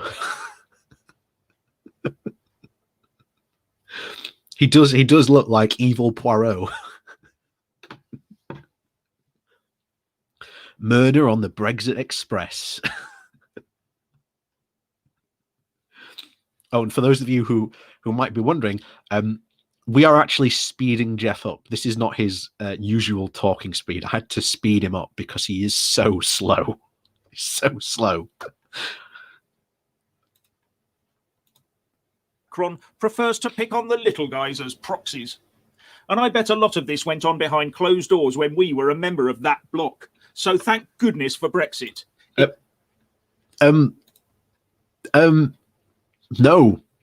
No, Jeff.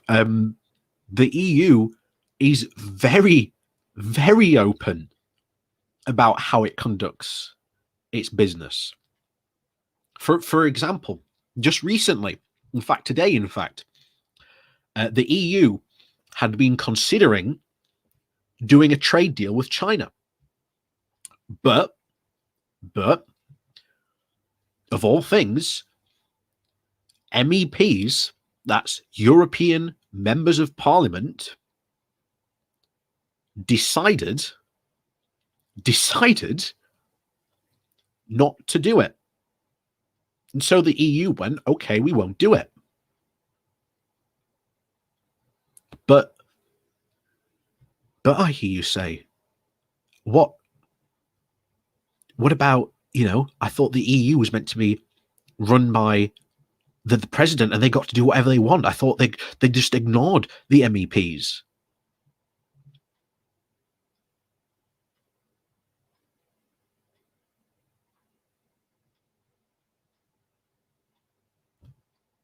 That's the case. That is another classic case of, as we've said long before, Brexiteers do not understand the EU, how it works, its institutions, how it even functions.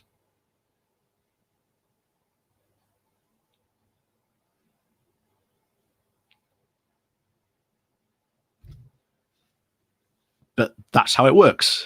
That's how it works. There you go. Oh,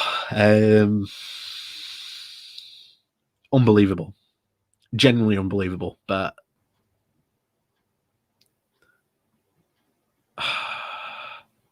yeah, honestly, this is, as someone just pointed out, this is generally really suffering. I can see why a lot of people have said, like, Jeff here is like the embodiment of he's a living embodiment of the Daily Express. I can see why a lot of you said that. I can see why a lot of you said that. Oh. It's dragged the despotic EU tendencies right out into the open.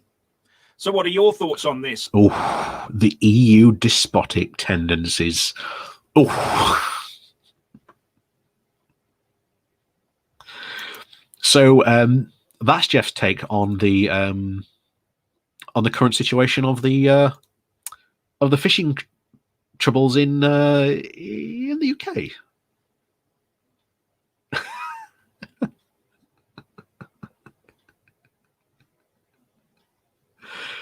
Oh dear. Oh dear. What have you guys got me into? I said I'd do this, if I reach 10,000 subscribers, and I have done, and I don't regret it, and I do at the same time. Oh. This is why we started at the beginning of the stream. We went to the Brexit checker, and they put a very good article about the fact that, look, there is true reality, which we live in, and then there's the Brexit reality. which they live in, where they're blaming the EU, and any numbers which are not good are blamed on the EU.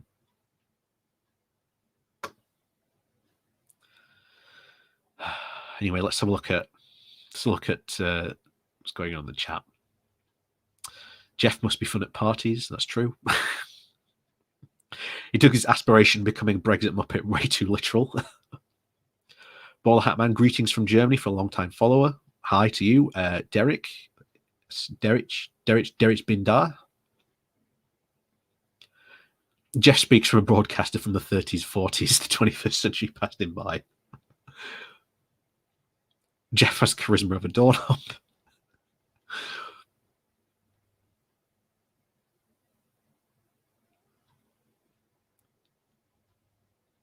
Glasgow Kiss, thank you for Tangay. Oh, Max, Nicola, you are a troll. This is why you were blocked. So yeah, there's been a couple of trolls. I just tend to put them on timeout.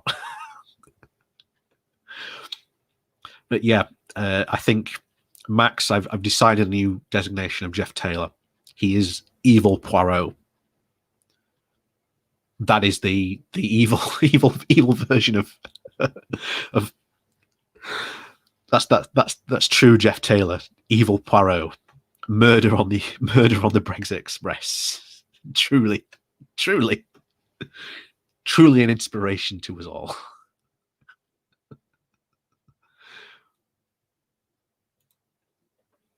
Let's have a look. What should we cover? Yeah, I think we've got maybe time for about maybe one or two more videos for finish, because we'll try just for before a 9 o'clock for finish, and then so I know Max apparently has a live stream in about an hour's time, so we'll let him. I'll let you go all off to Max's channel. Yeah, do let me know if you want to pop in, Max, for a brief visit, because I can invite you if you want. You can suffer with me. You can suffer with me. Oh, thank you for the support there, Derek Berlin. Thank you very much. So what are we going to watch? Let's see. What's this? Welsh Labour Council buys Chinese buses. Interesting. EU tells Ireland to increase its business tax rate. A lot of very anti-Scottish independence videos there.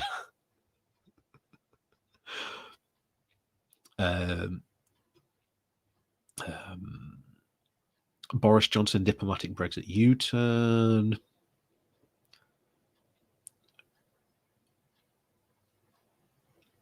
EU Parliament pokes UK and Brexit deal vote.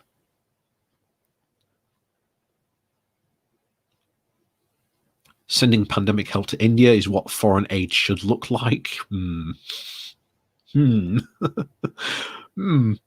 so much stuff I'm like, I really don't want to watch it because it might be like covered in some really serious dog whistling.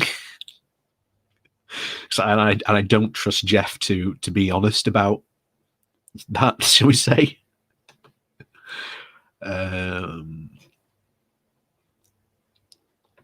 Let's see. Northern Ireland will leave the UK within 25 years. S&P and indie support is on the wane.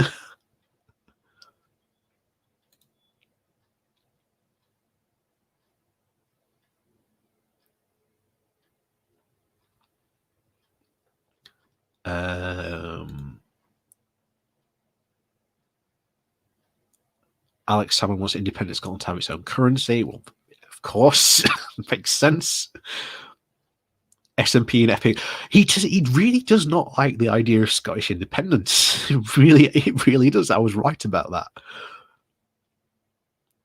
that. Nicholas Sturgeon Dunks voted scrutiny. European Super League failure blamed on Brexit.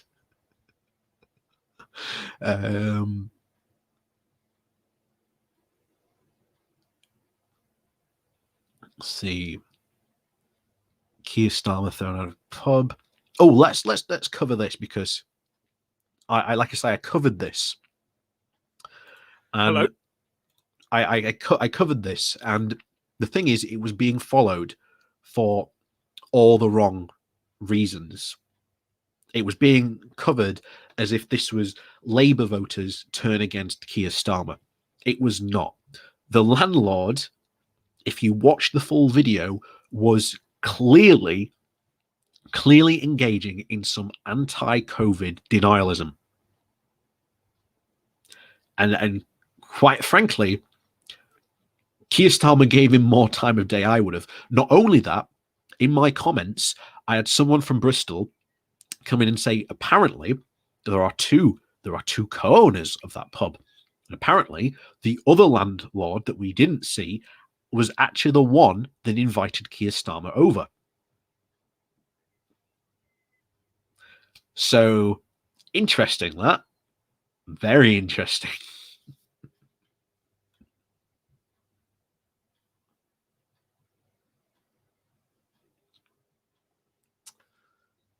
So let's find what old Jeff here had to say about Keir Starmer getting thrown out of the pub. And I guarantee you, it's not going to be the truth about it.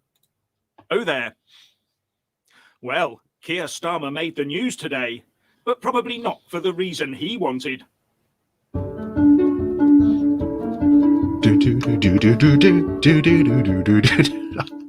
I must say, I like the fact when we speed up Jeff's intro music, it sounds a lot more better than it does at the slower rate that Jeff plays it at. So Keir Starmer gets thrown out of a pub, while Nigel Farage showed us how it's really done a couple of years ago by famously getting locked into one in Scotland. Sir Keir Starmer probably thought it was a good idea to take advantage of this lovely weather and get out and meet the voters.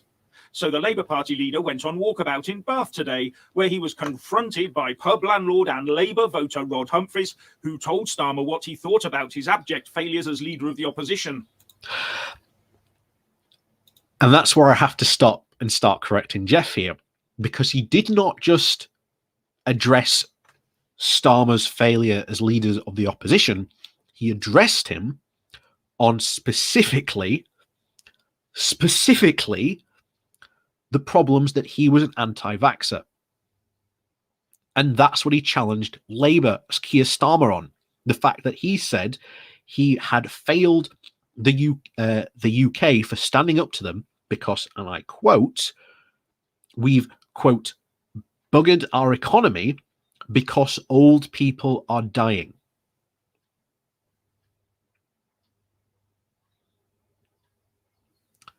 That is what that landlord said. And I want to put the record straight on that, because this is a case where I have to stand up for Starmer, because what is generally being ported by people like Jeff and the other conservative media outlets who jumped on that, that's not true. That's not true. That's not what happened. He was a COVID denialist.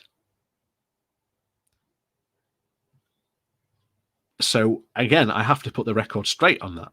So I hope, if I don't know if Jeff will ever respond to this video, but I hope Jeff will, upon learning the truth of this information, take down this video or put up another video saying that he got this wrong, and that by doing this, he was supporting anti-vaxxers, but he didn't mean to, but now he's correcting the record and putting the record straight.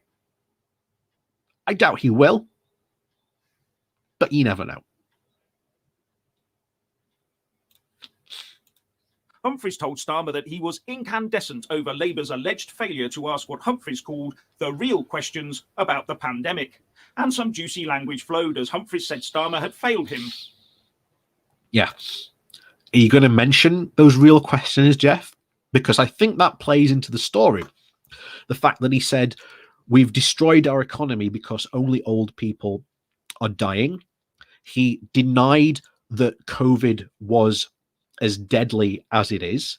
He said, oh, that no more people have died than they normally have. When, again, that is not true. He then said that children wearing masks in school is pointless because masks don't work.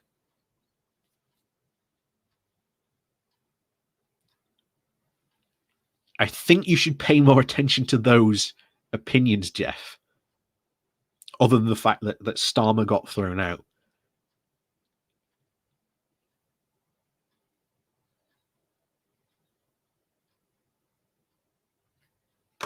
But there you go. It seems that the pub landlord had a different view on lockdowns than Mr. Starmer, and he wasn't happy that Starmer was towing the government line. Glad you said he had a different view there, Jeff, but I think you need to be stronger on that. And after the one-way exchange, Keir Starmer tried to follow Mr. Humphreys back into his pub, the Raven. No, although Jeff might not know this, Starmer had been invited there by the other pub landlord.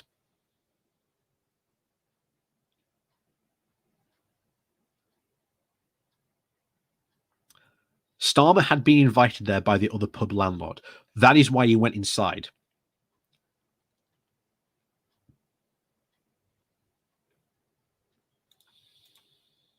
To continue the conversation, but the landlord ordered him out. It got to the point that Starmer's security man had to involve himself. One wonders what would have happened had it been Boris Johnson or one of his cabinet ministers out and about in Bath instead of the Labour Party leader. So what's your opinion on this? Please like and comment below. Yeah, I'm sorry, Jeff. That is a very, very, very poor reason for this. Now, I'm glad Jeff acknowledged that the guy had alternate views to lockdown. I'm glad that happened. But the idea that you're promoting this as an embarrassing moment for Labour, it really wasn't. The guy was a guy, again, go look at my comments in that, and there are a couple of people from Bath who have commented about that pub, not only about the pub, but the landlord as well.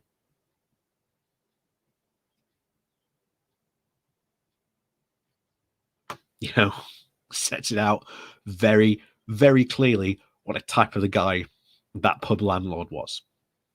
So that's Jeff's view on Keir Starmer being kicked out of the pub just a couple of weeks ago. Very wrong. I'll take on this. His take's very, very wrong on this, and I think it's quite damaging. Not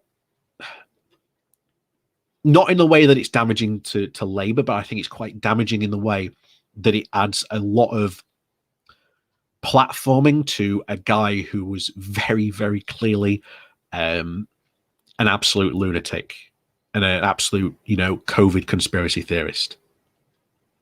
Do not think that Jeff's view on this video, on this, shall we say, on this situation, is very good.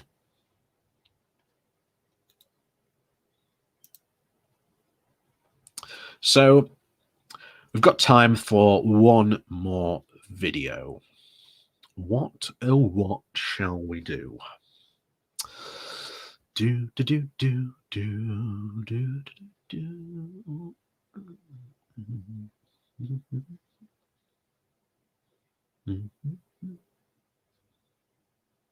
See, that's interesting.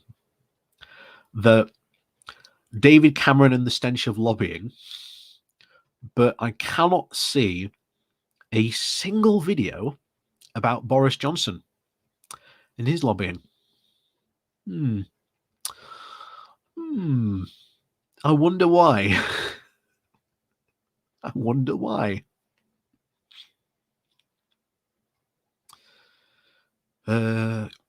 Yeah, he's really been ramping it up on the SMP stuff. Really been ramping it up on the SMP stuff recently.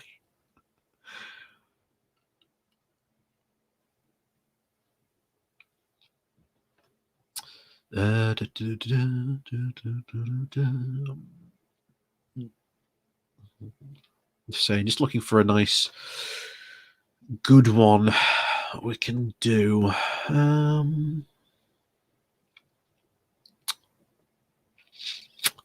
have a look.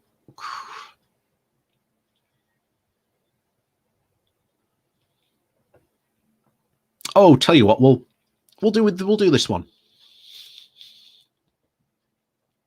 Hello there.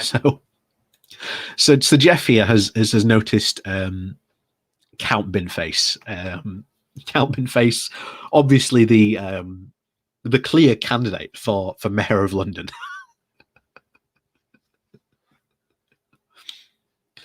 clear candidate for the Mayor of London. Oh yeah, and someone just said look for a fishing video. I'd like to point out that if you go back through there's almost no videos on fishing, other than that one about Jersey. Remember, that's in March of 19. There's been plenty to talk about fishing, Jeff. I wonder why Jeff hasn't been talking about fishing.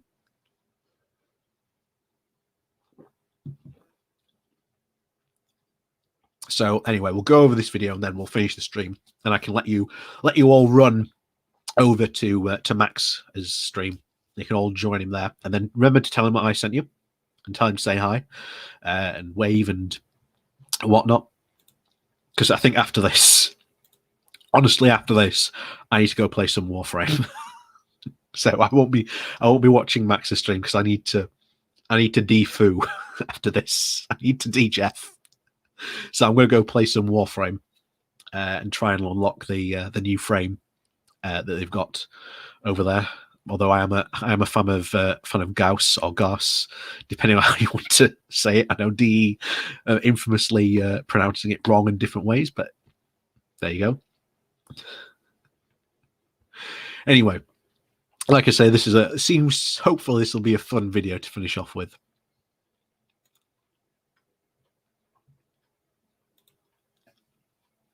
A new official political party has burst upon the scene to put a bit of spice into the London mayoral elections.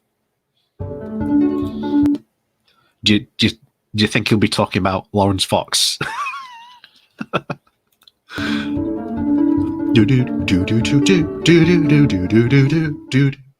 So we now have an official political party authorised by the Electoral Commission called the Count Binface Party. And the party's strapline is Count Binface for Mayor of London. Look out, Sadiq Khan, your time is up. Yeah, look out, Sadiq Khan. Count Binface, Mayor for London tomorrow. I want that to happen. I want that to happen. I want that tomorrow. I want that tomorrow. I want it. If anything happens tomorrow, Count Binface for Mayor of London tomorrow.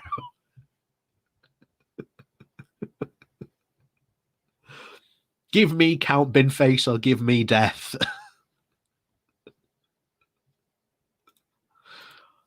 Count Binface has his own website where he says he's campaigning for truth, justice, and the return of CFAX. And he's intent. Yep, CFAX. I'd have thought Count Binface would have been the perfect candidate for Jeff because it returns to CFAX, and old people love CFAX.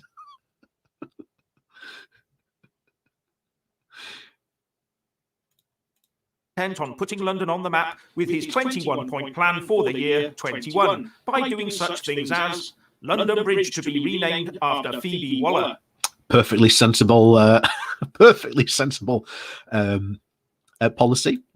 No shop to be allowed to sell a croissant for more than £1. That's true.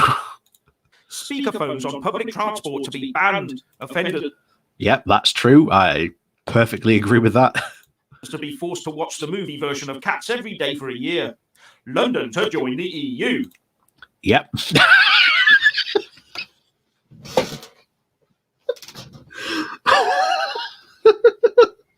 Oh.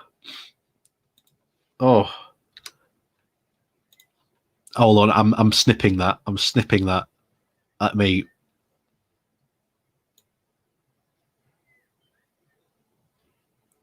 snip it. There. There, I've got it. Screenshotted.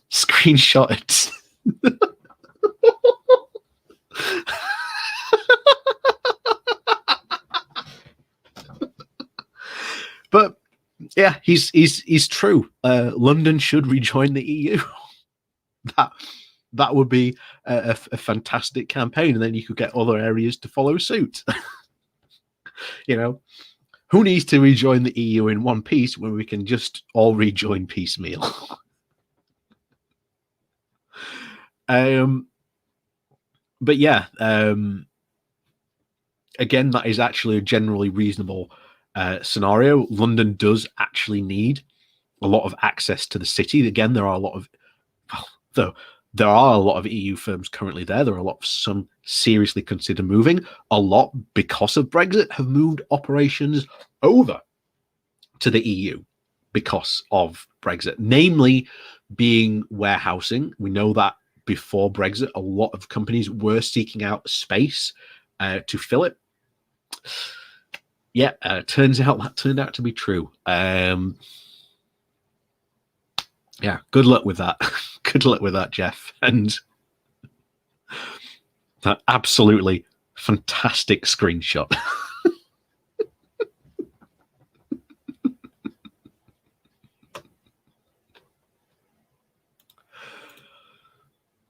Piers Corbyn to be banished to the Phantom Zone. Yep. CFAX to be brought back for all households within the M25.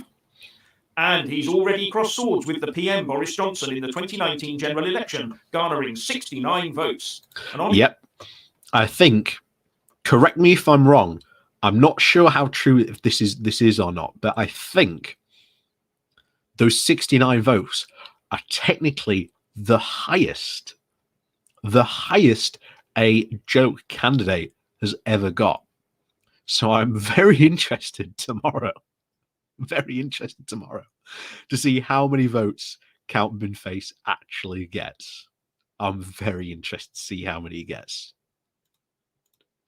On his website, Count Binface says of this moment, "Yes, that's right. I experienced a 69 with Boris in a London sports hall under a full moon at 4 a.m. on Friday the 13th. As you do. So let's hope Count Binface gets plenty of airtime. It will be far more entertaining than listening to the current mayor wriggling like a worm on the end of a hook, trying to tell us London is now far safer than before he got into office.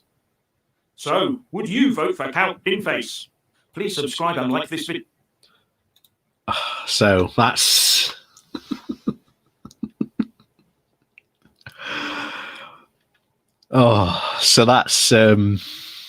that's Jeff's thoughts on Count Binface. Like I say, tomorrow, if you are in the London area and you do have the opportunity to vote for Count Binface tomorrow, then please do put Count Binface as your preferred candidate for the first vote.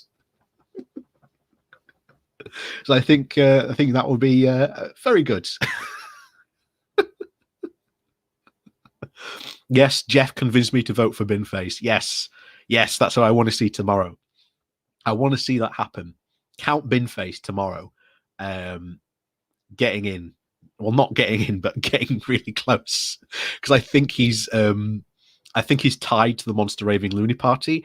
And if you don't know about the Monster Raving Loony Party, they all have a big bet that if ever one of them gets above the 500 vote mark, basically meaning that they get their deposit back, their promise is that they will then use all that money to then buy as much beans as they can and have a giant bean bath. So yeah,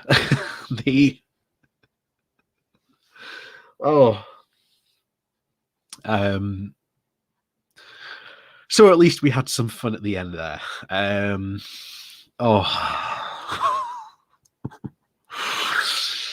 So thank you for all joining me on this Jeff experience, the Jeff marathon, this Jeff Taylor experience. I'm sure it will not be the last, but honestly,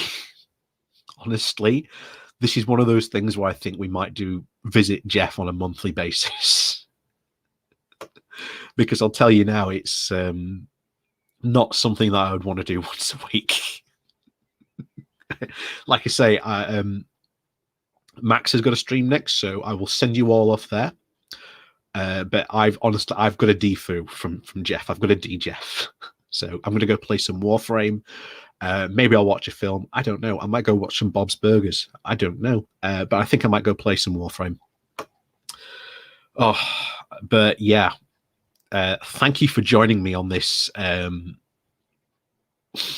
this ride, this wild ride that we have, known as Jeff Taylor and his bizarre Brexit view. And I know a lot of people have said that there's a lot more crazy videos of him out there that we didn't get to cover today. So maybe next time we will cover Jeff.